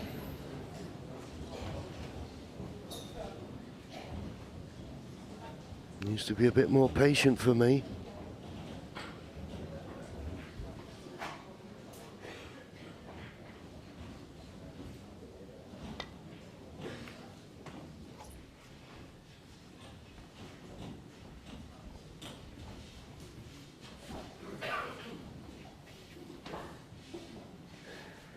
Just send the red down this end.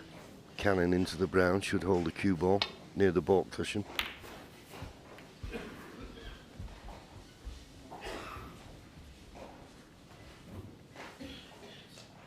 They're all big frames. This is massive. A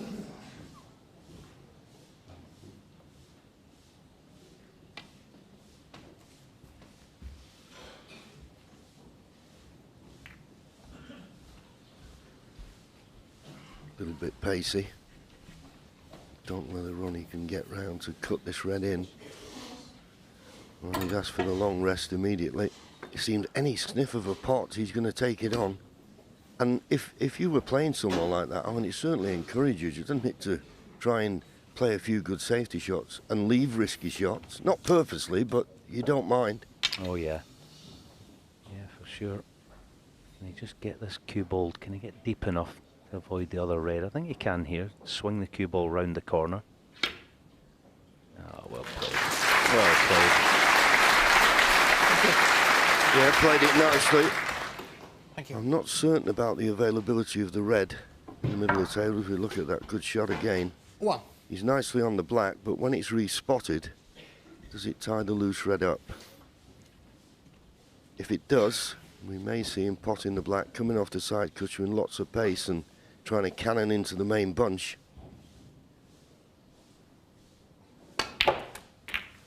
That was the idea, but he caught the red full, took all the pace out of the cue ball. 8.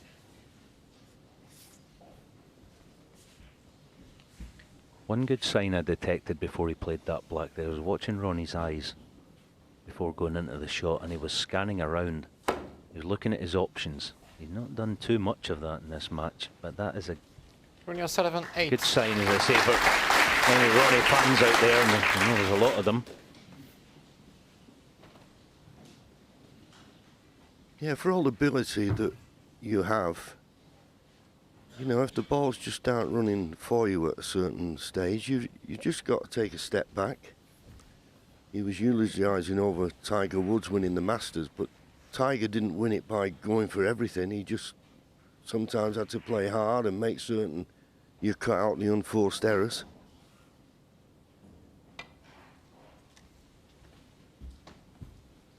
Is this hard enough? Foul and a miss. Ronnie O'Sullivan, 4. So Ronnie, no hesitation in having the balls replaced.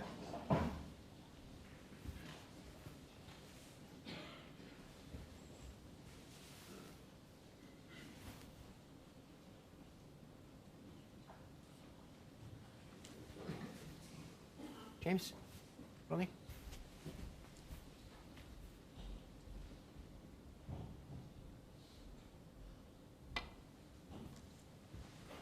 Got the pace this time. Or has he? Foul and a miss. Ronnie O'Sullivan, 4. And these points can add up at the end of a frame. As I said before, it can make the difference between needing up to the brown or up to the blue and needing a awkward pink and black.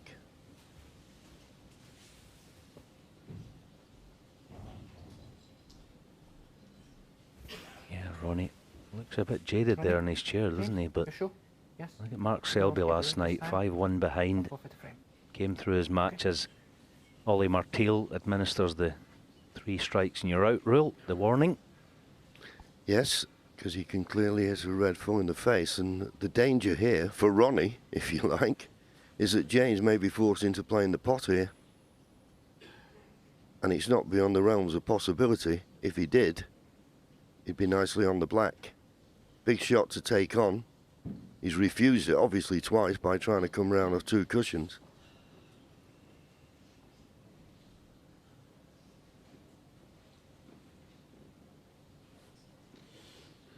But I think he's forced to take it on. I don't see a containing safety off this red. Big shot. Yeah, I mean, he could play cushion first and park the cue ball down in the corner. I mean, if he goes for it, it's a 1 in probably 50 at the pace he's going to play it.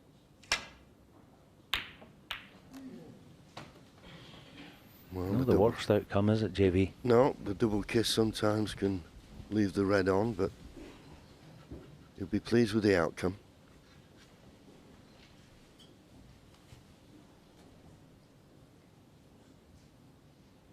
Now, that red on the right-hand side, Ronnie has to cover that. He has to cover it, and he hasn't. Not saying it's easy, far from it, but he can get through to both reds. Yeah, and once again, he's not found the baulk cushion. These reds, as you say, both of them are potable. If he was tight to the baulk cushion, it'd be difficult, but he can impart a bit of side.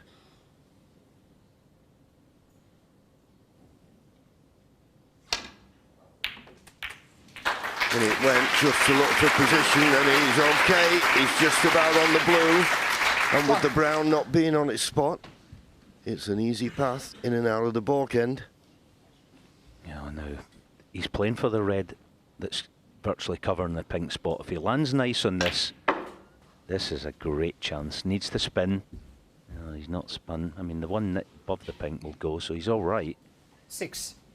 He just really wants to get rid of that red by the pink spot.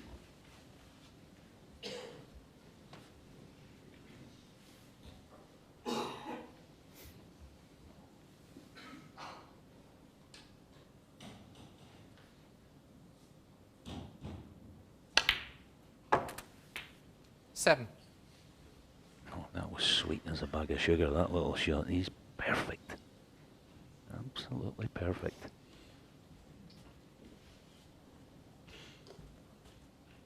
Now, the good thing about playing for that red, if he does, well, he's just overcooked it. He's all right. Just might have to play for the pink in the opposite corner. Just overcooked it by 6 or 8 inches.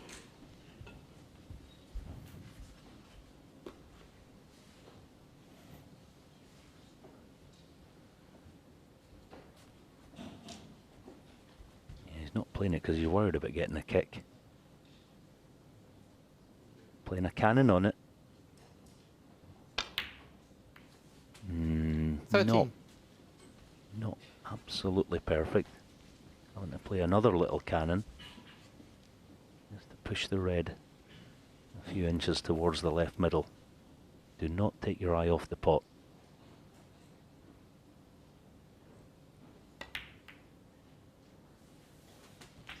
Just fighting for position here. He's not bad, but he's not perfect. 19. I think when you keep losing the cue ball, you lose rhythm, you lose cadence. You see, having to just get rests out and having scanning around, you don't get in the rhythm of the flow that he was in earlier.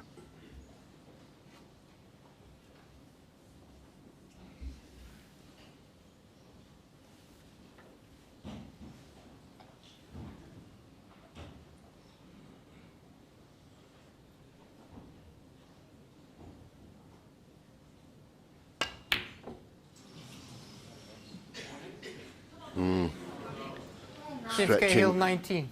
Caused the miss. A full stretch and just hit slightly across the cue ball, threw it off. Ronnie's got this red to the right middle, but not certain if he can hold for the pink in the same pocket. Well, he could. Lovely touch. May play for the red that's just to the left of the black here. And the reason I say that, that would clear the black for the left corner pocket. Gives him something to work at. Never misses a trick, normally. 7. Doesn't Ronnie, in break building.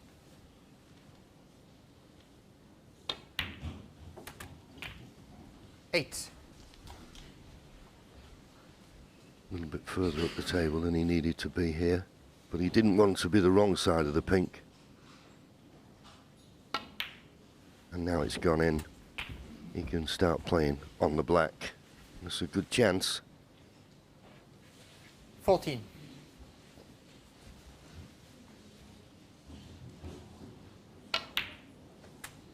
$15.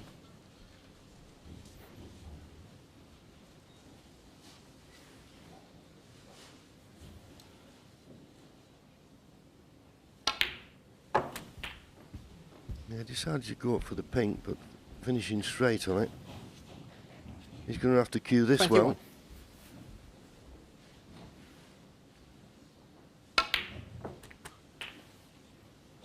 $22. And there's never been a better player for me in getting the right side of the blue off shots like that, but he needs a good positional shot still here. Playing for the red just to the right of the black. He's got to cue this well. We'll be digging down slightly to play for the black in the same pocket. A bit closer to the cushion than he would like. Made light of it. So this cannon could be the key to the frame.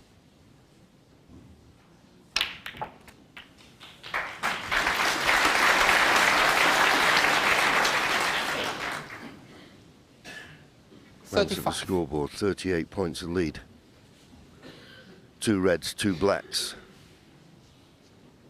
We'll see him over the line in this frame. Or 2 high-value colours. It looks like he's playing for the pink. No. Well, decided to play the shot up and down the table to get on the black. Ronnie O'Sullivan, 35.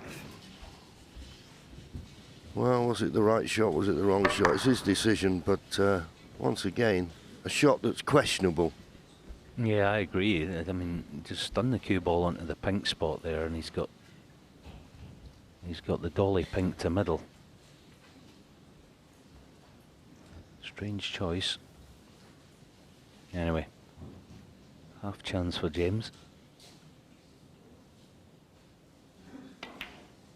Yep.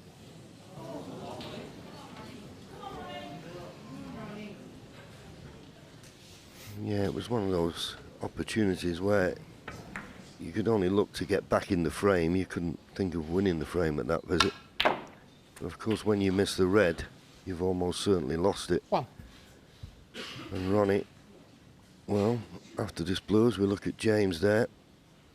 Bit of a head scratcher, but doesn't seem to be panicking. And he shouldn't. He's still in the box seat, so to speak. 6. And the fact that he won't be able to play for the black here, he's still going to need red, cover red. Nice pot, but the next red is not going to be easy. The frame clincher. 7. This green would put him 48 points in front, but there's still 51 remaining.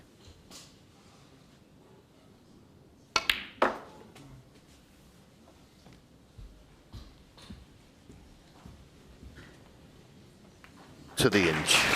To the absolute inch. No heroics here, just make certain of the red. Should have rolled it in. Ronnie O'Sullivan, 10. It's run safe. Thank you. 48 points to lead, 51 remaining, so James Cahill is still just about in this frame.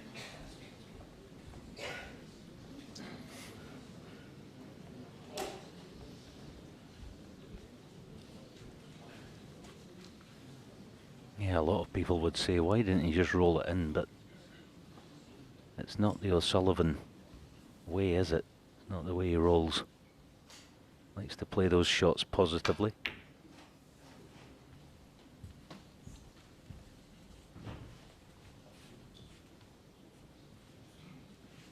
Not quite covered the red in the open. Ronnie will be reluctant to bring either of those two reds off the left-hand side cushion.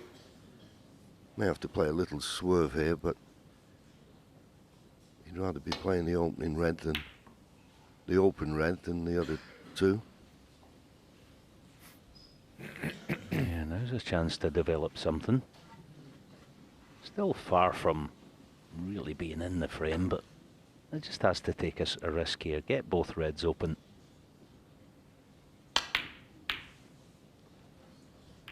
Good shot. Yeah, good shot.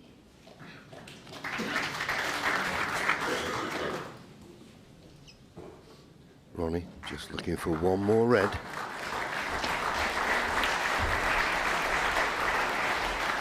Don't think he played the pot there. If he did, he certainly erred on the side of hitting it thin rather than thick.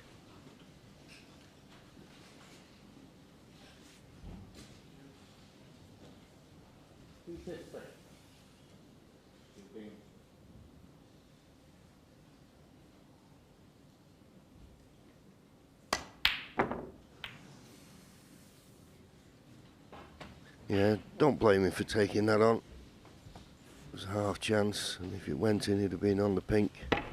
But Ronnie, as I say, just needs the red. And then it goes. One. So not without a few scares once again, but looks like Ronnie's reduced his arrears to one frame.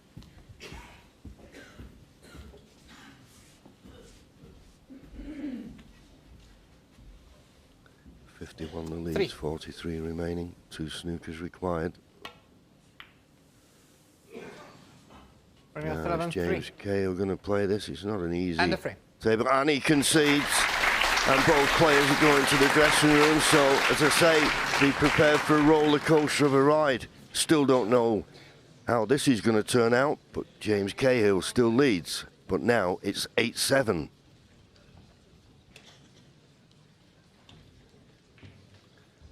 Well, both players have left the arena when they return. So just have a look at a few stats in this match. And Ronnie O'Sullivan at 87% pot success. That's unusual. And James Cahill below 90%.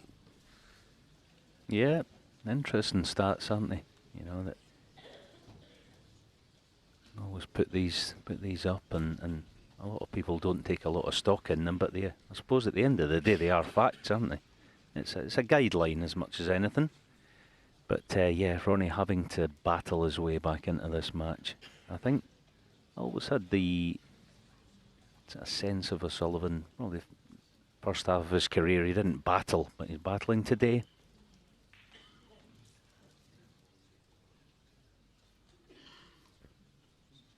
Yeah, just a few shots that we're seeing. This one he was overstretching. He put the extension on his cue. It was one of those, you've got to hit the middle of the cue ball, but you're just overstretching, didn't catch it. This one left-handed.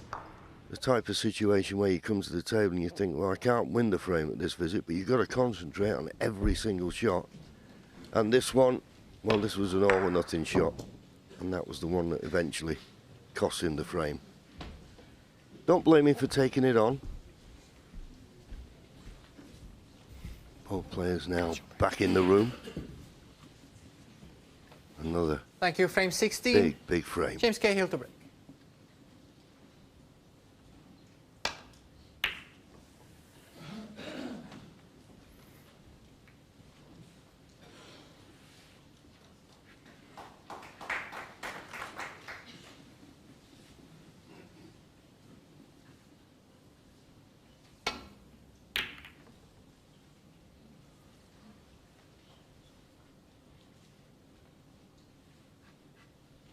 Very attacking safety shot there from Ronnie.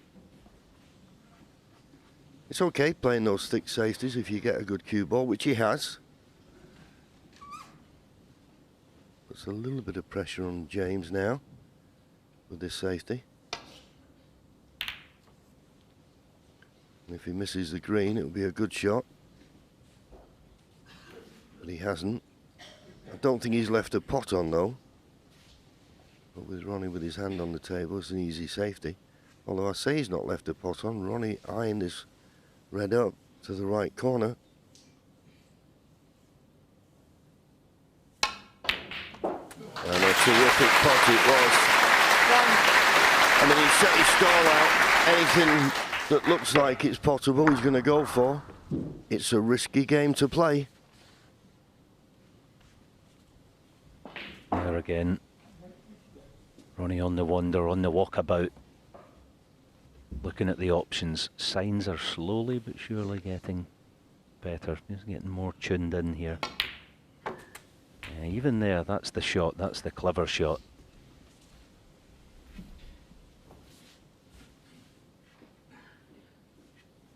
Seven. Green spot helps.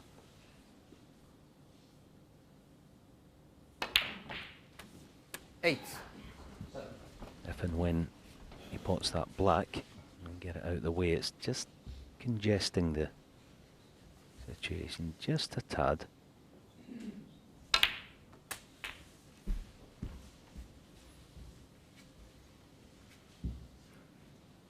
$14. 15.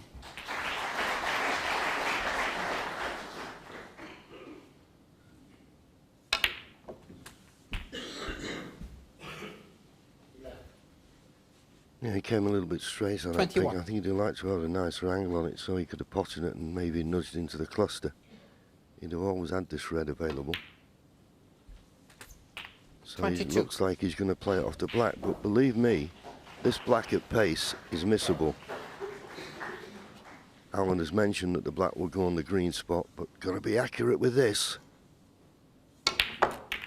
And was. Now, how's your luck? It's not bad. He's got a red to the right corner.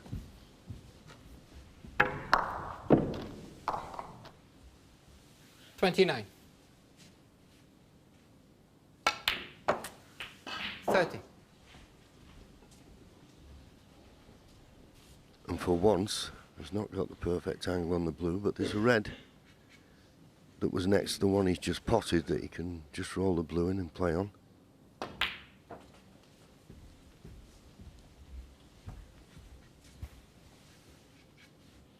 $35. 16.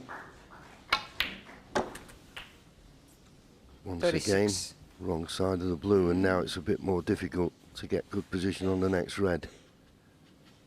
And if he tries to run round off three cushions, he's got to try and avoid that green and black, which he has done. Needs to run on a bit more though. Only tricky shots left. 41. We know he's not going to refuse anything, but this is not straightforward.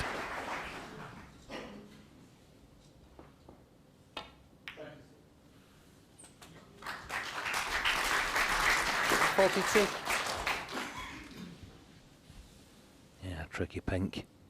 Played this frame one today. Oh, what a shot. The lightest of touches. 48. There was no panic. There was no duress in the shot. 49. Just caressed the pink home, and he looks tuned in all of a sudden. My goodness, it's taken his time to find it, but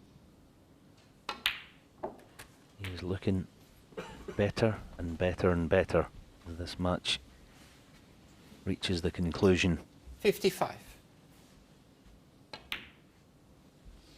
56. Once upon a time, as I said earlier, I thought there was a time when he didn't win enough wars earlier in his career, O'Sullivan. He's made of sterner stuff 62. these days. 63. This blue and one more red. Well, the blue will put him 68 points in front with 67 remaining, but just want to get that extra red. You don't want your opponent coming back and dragging things out, playing for 68. snookers. 69. And that should do it. And we're all level. Started out the best of 19. It's turned into a best of 5.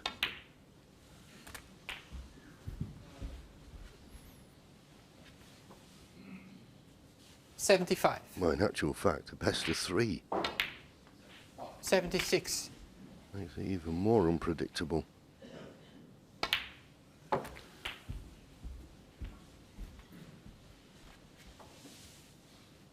$82.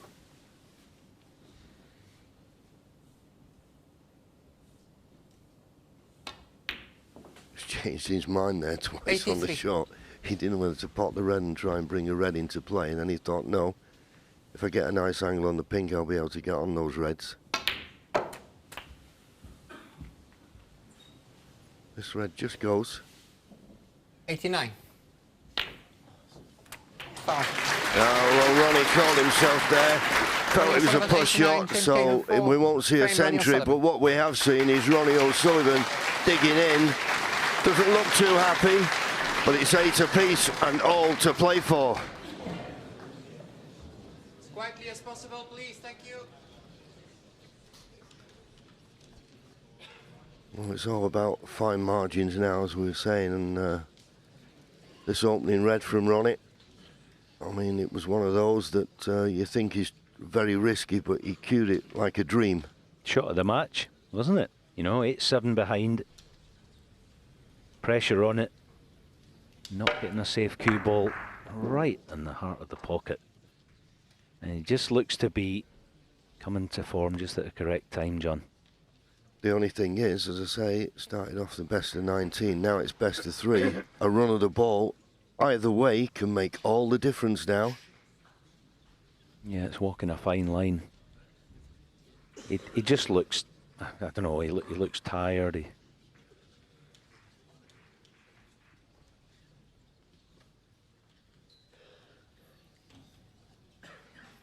So great news for snooker fans. We are staying with this all the way through to the end. We can't take our eyes off this one. Daily Politics will switch back to BBC One, so it's uninterrupted snooker all the way until 6 o'clock. Let's get straight back to it. Yeah, referee Olivia Martial has set the balls up. And Ronnie, well, what he's showing us on the table tells us he's up for the battle. But there's pressure out there now. Thank you, frame and 17. it's on him as well. Ronnie O'Sullivan to break. All to play for. Possible 3 frames to play.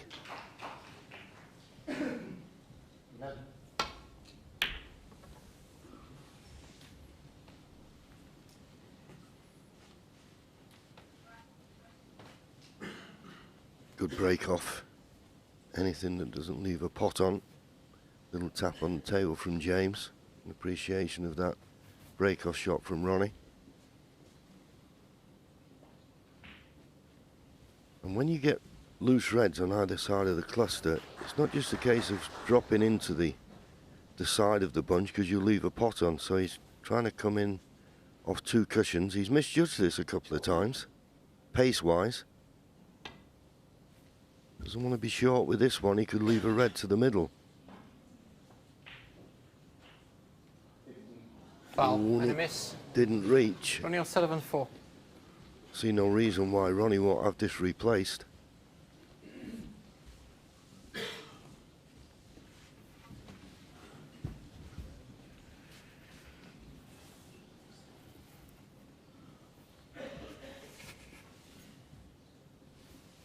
Referee Olivia Martial. I know they've got the second referee on, but you'd think they devised some system where it's a bit easier to replace the balls. They're replaced so many times, aren't they?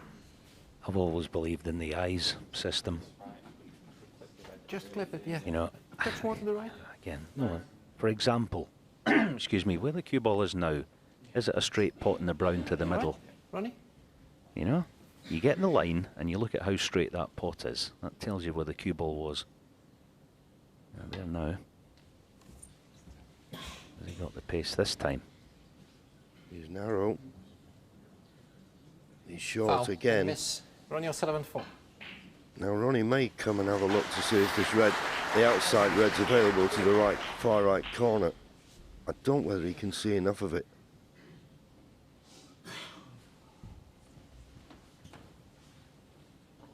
If he can, I see no reason once again not to replace them. Well, can he see enough of it to play the pot? Thinks he can. But it's not there. And James Cahill, after having the problem of trying to escape from a snooker, just comes back to the table and he's got a nice easy starter.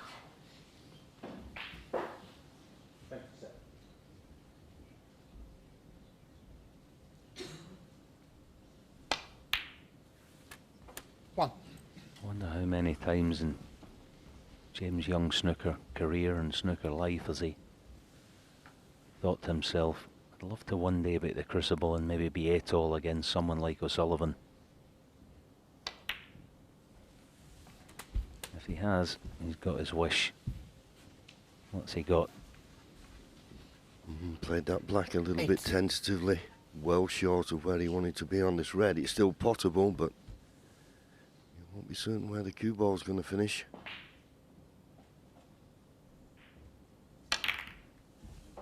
Nine. But he controlled the cannon nicely, and he's perfect on the black, and he's loosened the reds.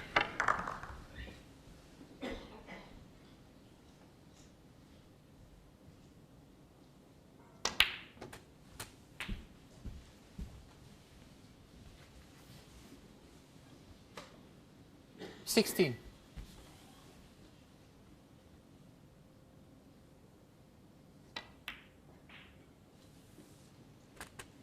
$17. Just struggling with his cue ball control at the moment. But with that red being near the baulk cushion, nice angle on the green to get on that red.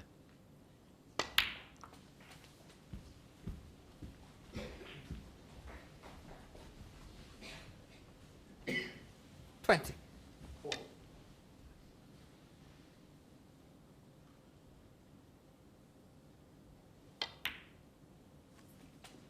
$21. Just a quick reminder for you, we are staying with this all the way through to the end. So Daily Politics, which was due to be on this channel, will switch back to BBC One. So it's uninterrupted snooker all the way until 6 o'clock. Let's get straight back to it.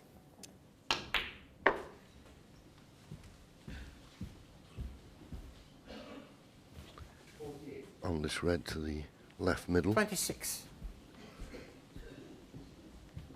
As I say, not had complete control of cue ball.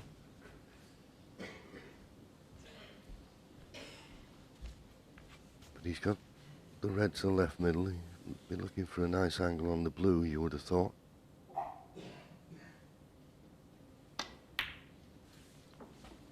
$27. He's got that now. I don't know whether the top red will go to the left corner. If it does, it's just a case of rolling the blue in.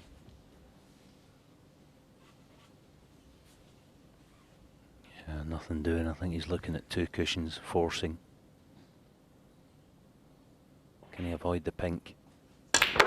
Yeah. Brilliant shot. Deserves to be on one.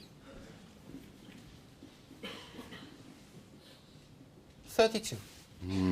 Is he on one? Possibly one to the middle as we look at that again. Hit them well. He's just about on this red. Don't have to do much to be on the black.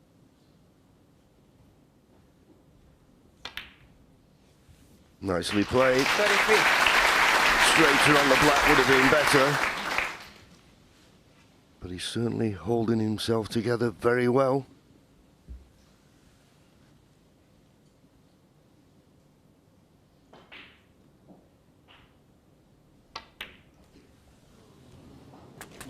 Sure. Well, he was up very quick there, and I think he did get a heavy contact, but thankfully for him, it didn't affect the line of the black.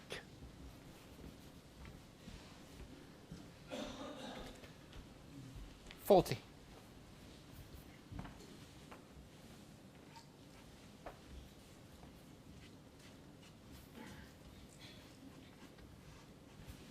No matter how good you are, when you sat in that seat, there's nothing you can do about it. Took on a red to the far right corner, with all eyes on the pot, and nothing a thought of a shot for nothing.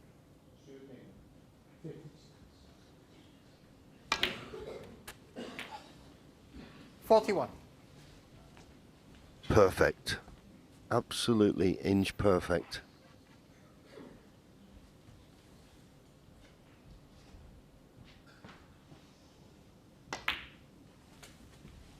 Yeah, that's good.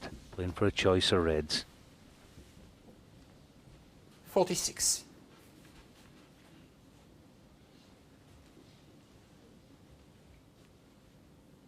I think here the pink's the ball to play for. Yeah, keep the cue ball in the middle of the table. He's maybe coming down for black.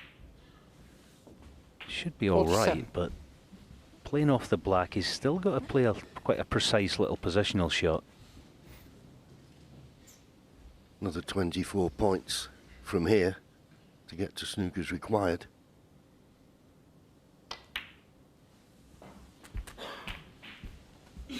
There's 7 of them, and nicely on this red. 54.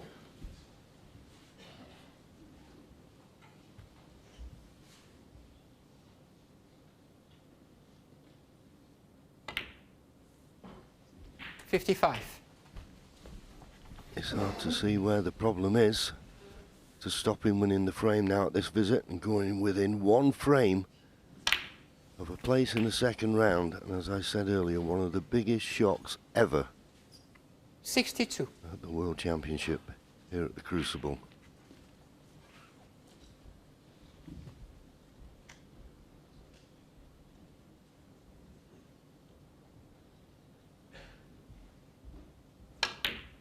Oh, would you believe it?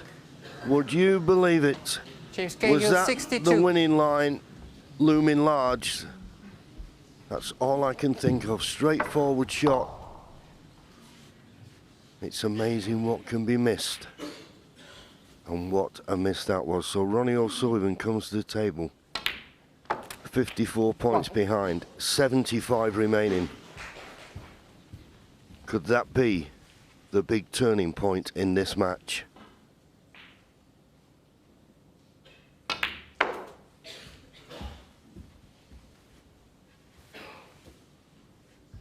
Well, he can't believe it. And this red that Ronnie's played on was, well, these two were the most difficult reds.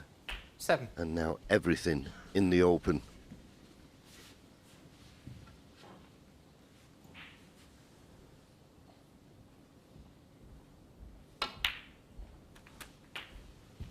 Yeah, I've seen many times 14. how the act of this play. Oh, Ronnie's had a kick. 15. He's had a heavy contact. I'm going to say we've seen many times how this has played out. That Well, surely he can't play the pot here, can he?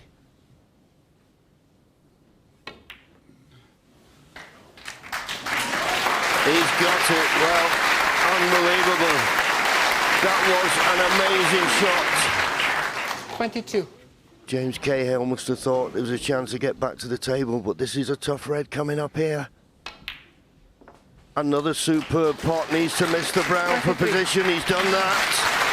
He's on track for a big, big steal here.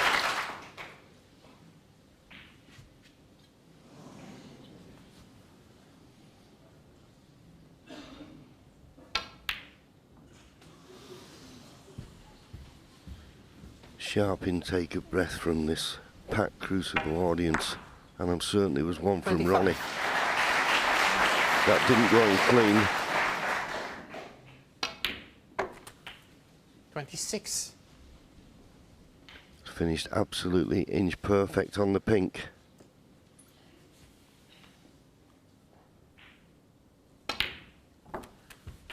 So it's red cover and the 6 remaining colours 32. to take the lead at this vital time. 33.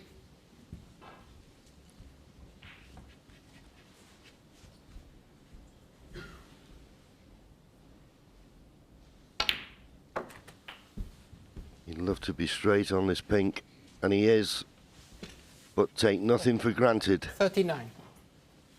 This pressure, this tension, 41. and you've still got to pot the balls. I always think the key for a clearance like this is from brown to blue. If he pots the 44. brown, gets inch perfect on the blue, you can't see him missing. So this, to me, key shot.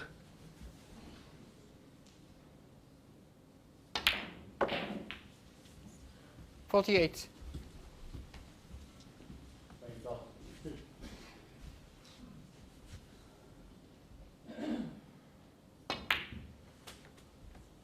$53. Just the wrong side of the pink. May have to play for the black in the same pocket twice across.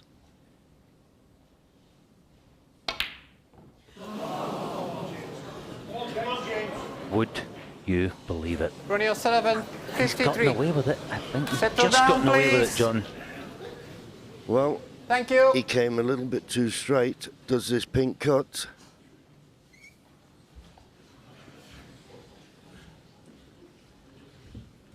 Ronnie trying to play the pink with lots of left-hand side, which caused him to miss it.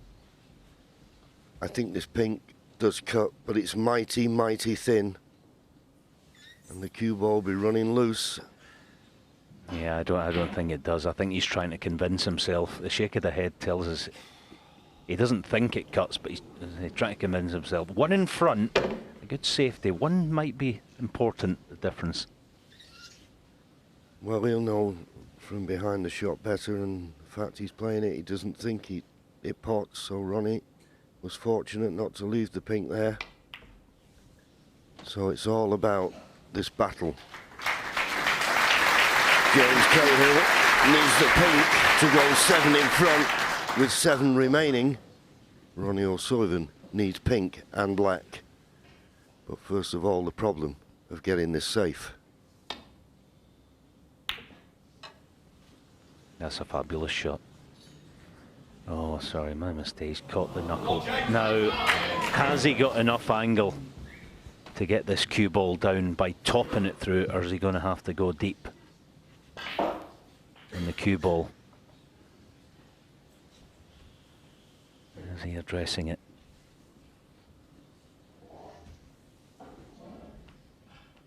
Let's see, 1 in front then.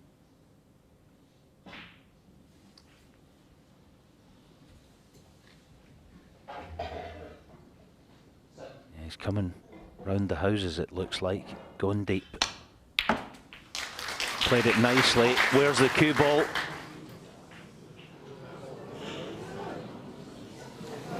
$6. Tough black to take a frame. He almost certainly thought he'd lost. Yeah, 2 bites at the cherry then. Can he take the first? What a big shot.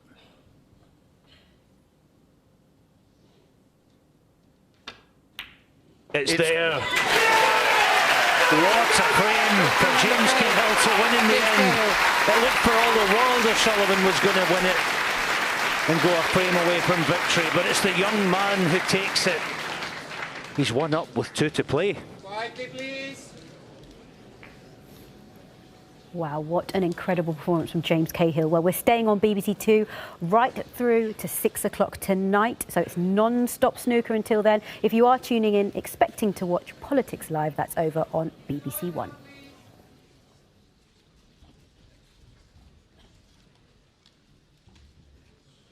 Yeah, how would you like to be in the family? The nerves and the tension, the pressure. And of course when Ronnie was clearing up, but he just come too straight on the blue, and he I don't know whether he got a heavy contact, but he certainly didn't want to be this low on the pink. And he decided to play it with lots of left-hand side. Now, when you play with side, anything is missable. And that's what he did. Okay, he was lucky to get away with it. But on the other hand, you'd say, well, James Cahill was lucky to get away with the fact that Ronnie missed the pink. But good safety shot from James Cahill. Didn't feel as though he could cut the pink in. Ronnie left him the pink. And it has to be said, what a superb black he potted here to get within one frame of victory against the favourite for this year's Betfred World Snooker Championship. Good shot and very relieved.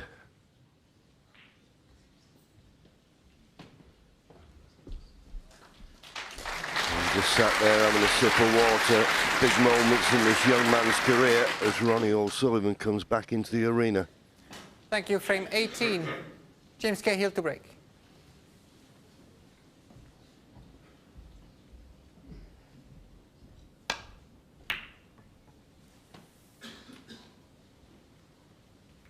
Bit thin off the break-off, that's why he's not got the green as the cover. Who's going to get the first chance in this one?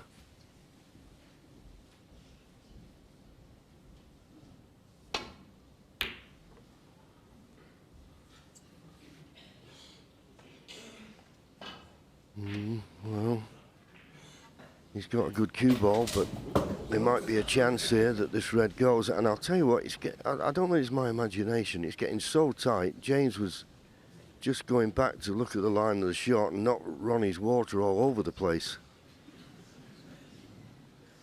I don't ever remember it being that tight, but that's the way it is at the moment. Little hop, skip and a jump there from Ron. Looks like he can get through to this red. Well, he couldn't. He couldn't see enough of it. But when we're in this two-table situation, this definitely. There you see it. Just that flimsy wall between the two, but not much room for the players. Needs to miss the yellow for this to be any good. Has done. Not found the baulk cushion. Not left anything easy.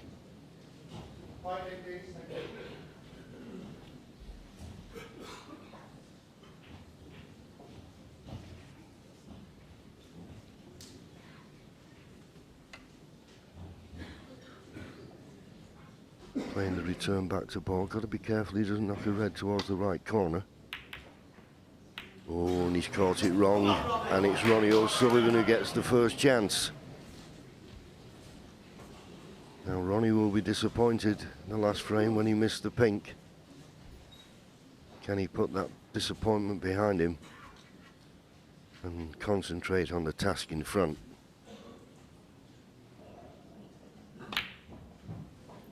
One.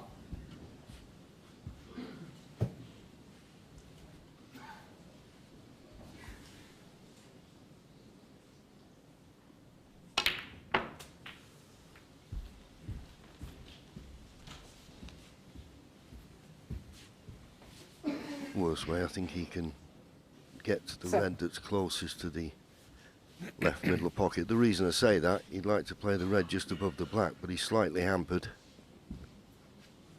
Clear path to this one. Just got to control the cue ball because it's travelling a distance. Needs to miss the yellow. Has done. 8. Not perfect. Straight on the green is not ideal.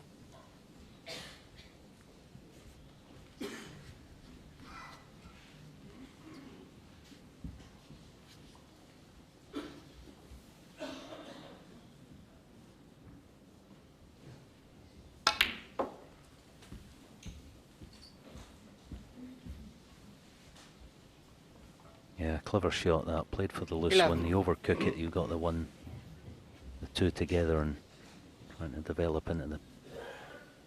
that pink spot area. So I'm going to have to work off blue just for the minute. 12. That's not a very good shot though.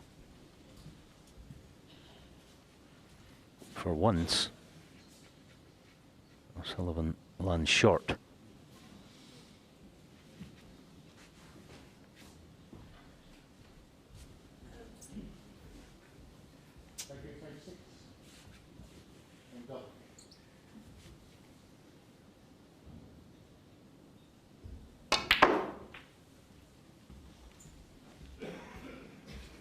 It's all about pace.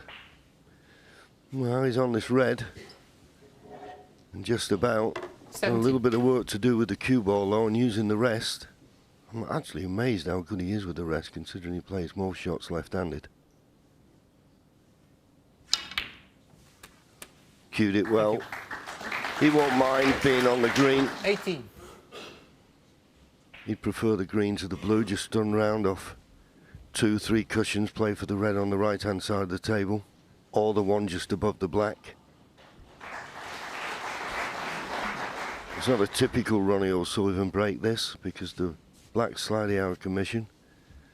Well, he's thinking blue. Must have seen something below the pink that's available.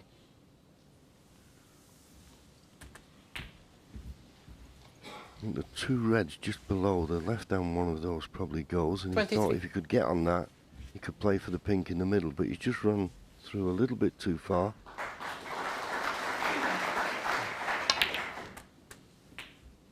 And once he got in that position, always going to be tricky. Now, you would say a good safety shot order of the day, but no hesitation playing the blue. Can he miss the kiss on the green? No, he can't.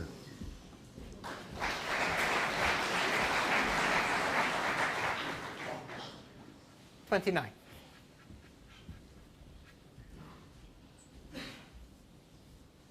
Just all-out attack. Tremendous pot. But surely he's got to play safe now.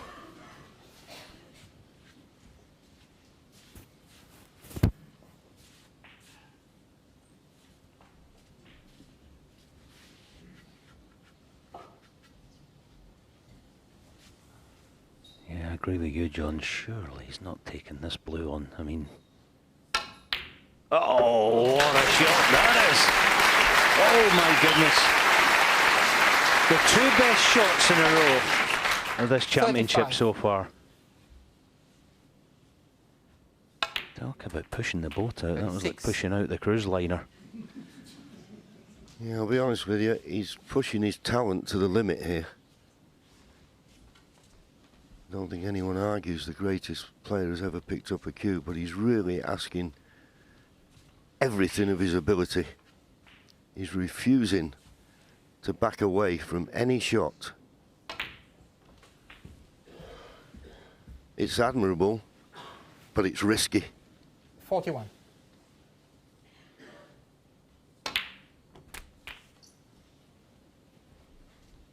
$42.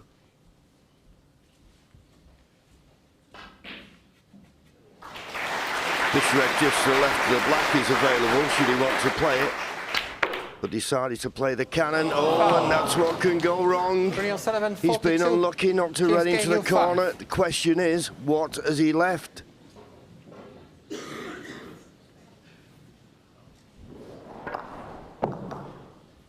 You've got to say unlucky. But you always take a risk when you play cannons at that pace.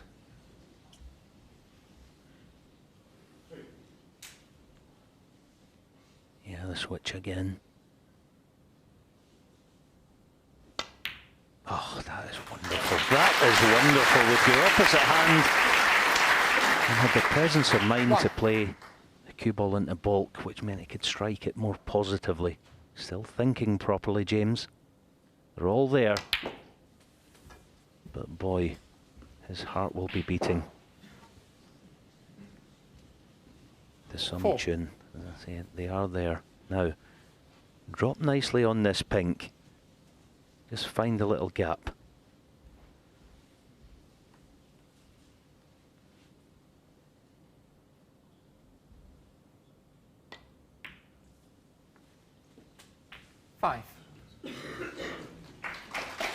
Nice touch.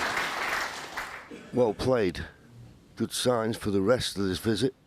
You'd love to be brave enough to play. He's not going to do it. I was going to say, you'd love to be brave enough to play for the red behind the black spot off that pink, but I don't blame him.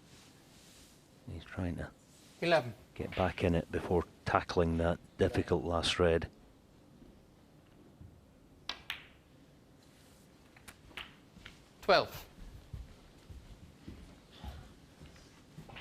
Just about got the angle on the blue where he can screw back, leave himself a straight red to the right corner, and then be able to play for the pink. 18. This frame and match is in his hands. 17. Can he hold himself together?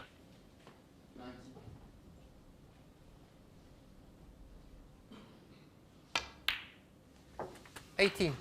Now, does he have the angle to possibly play for the red this time, the difficult red? He's coming around to have a look at sort of angle on this. It may just be too low of straight. Yeah, he can't play on the low red. Two massive shots coming up now.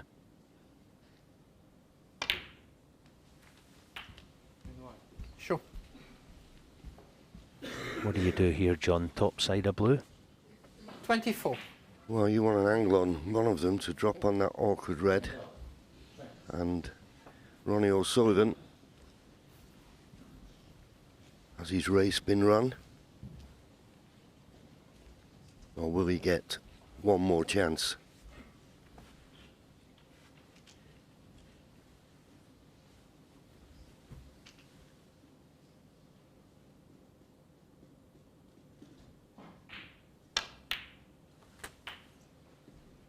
$25. Played for the blue. You can see on the expression on his face come too straight. He's not going to be able to get on this last red now, so maybe a plan will be to just either play a safety come snooker here. Well, he's looking at the brown, but that's a big shot to play at this stage of a match.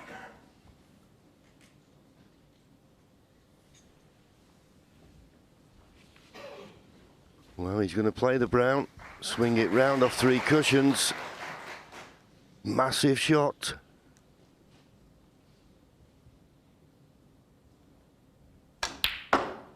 Good pot, good line. Good length. It's no gimme this red, but it could be a possible frame and match winner. Yeah, this red is the biggest shot of his life.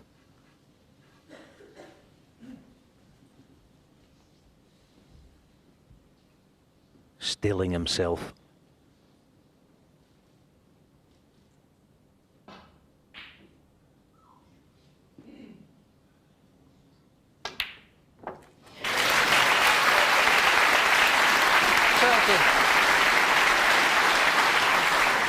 Tremendous pot, perfect on the green.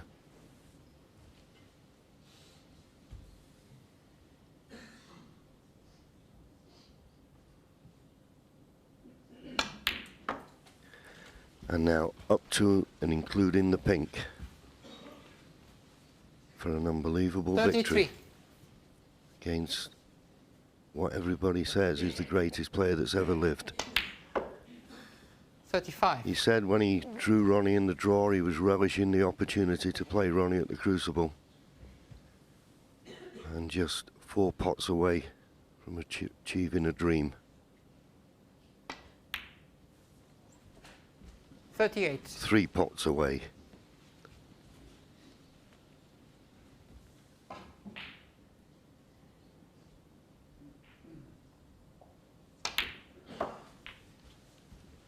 $42.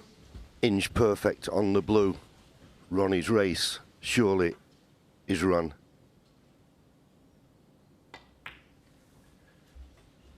People will criticise Ronnie O'Sullivan for his performance in the first session and shot selection, but every credit to this young man, this pink, for an unbelievable victory.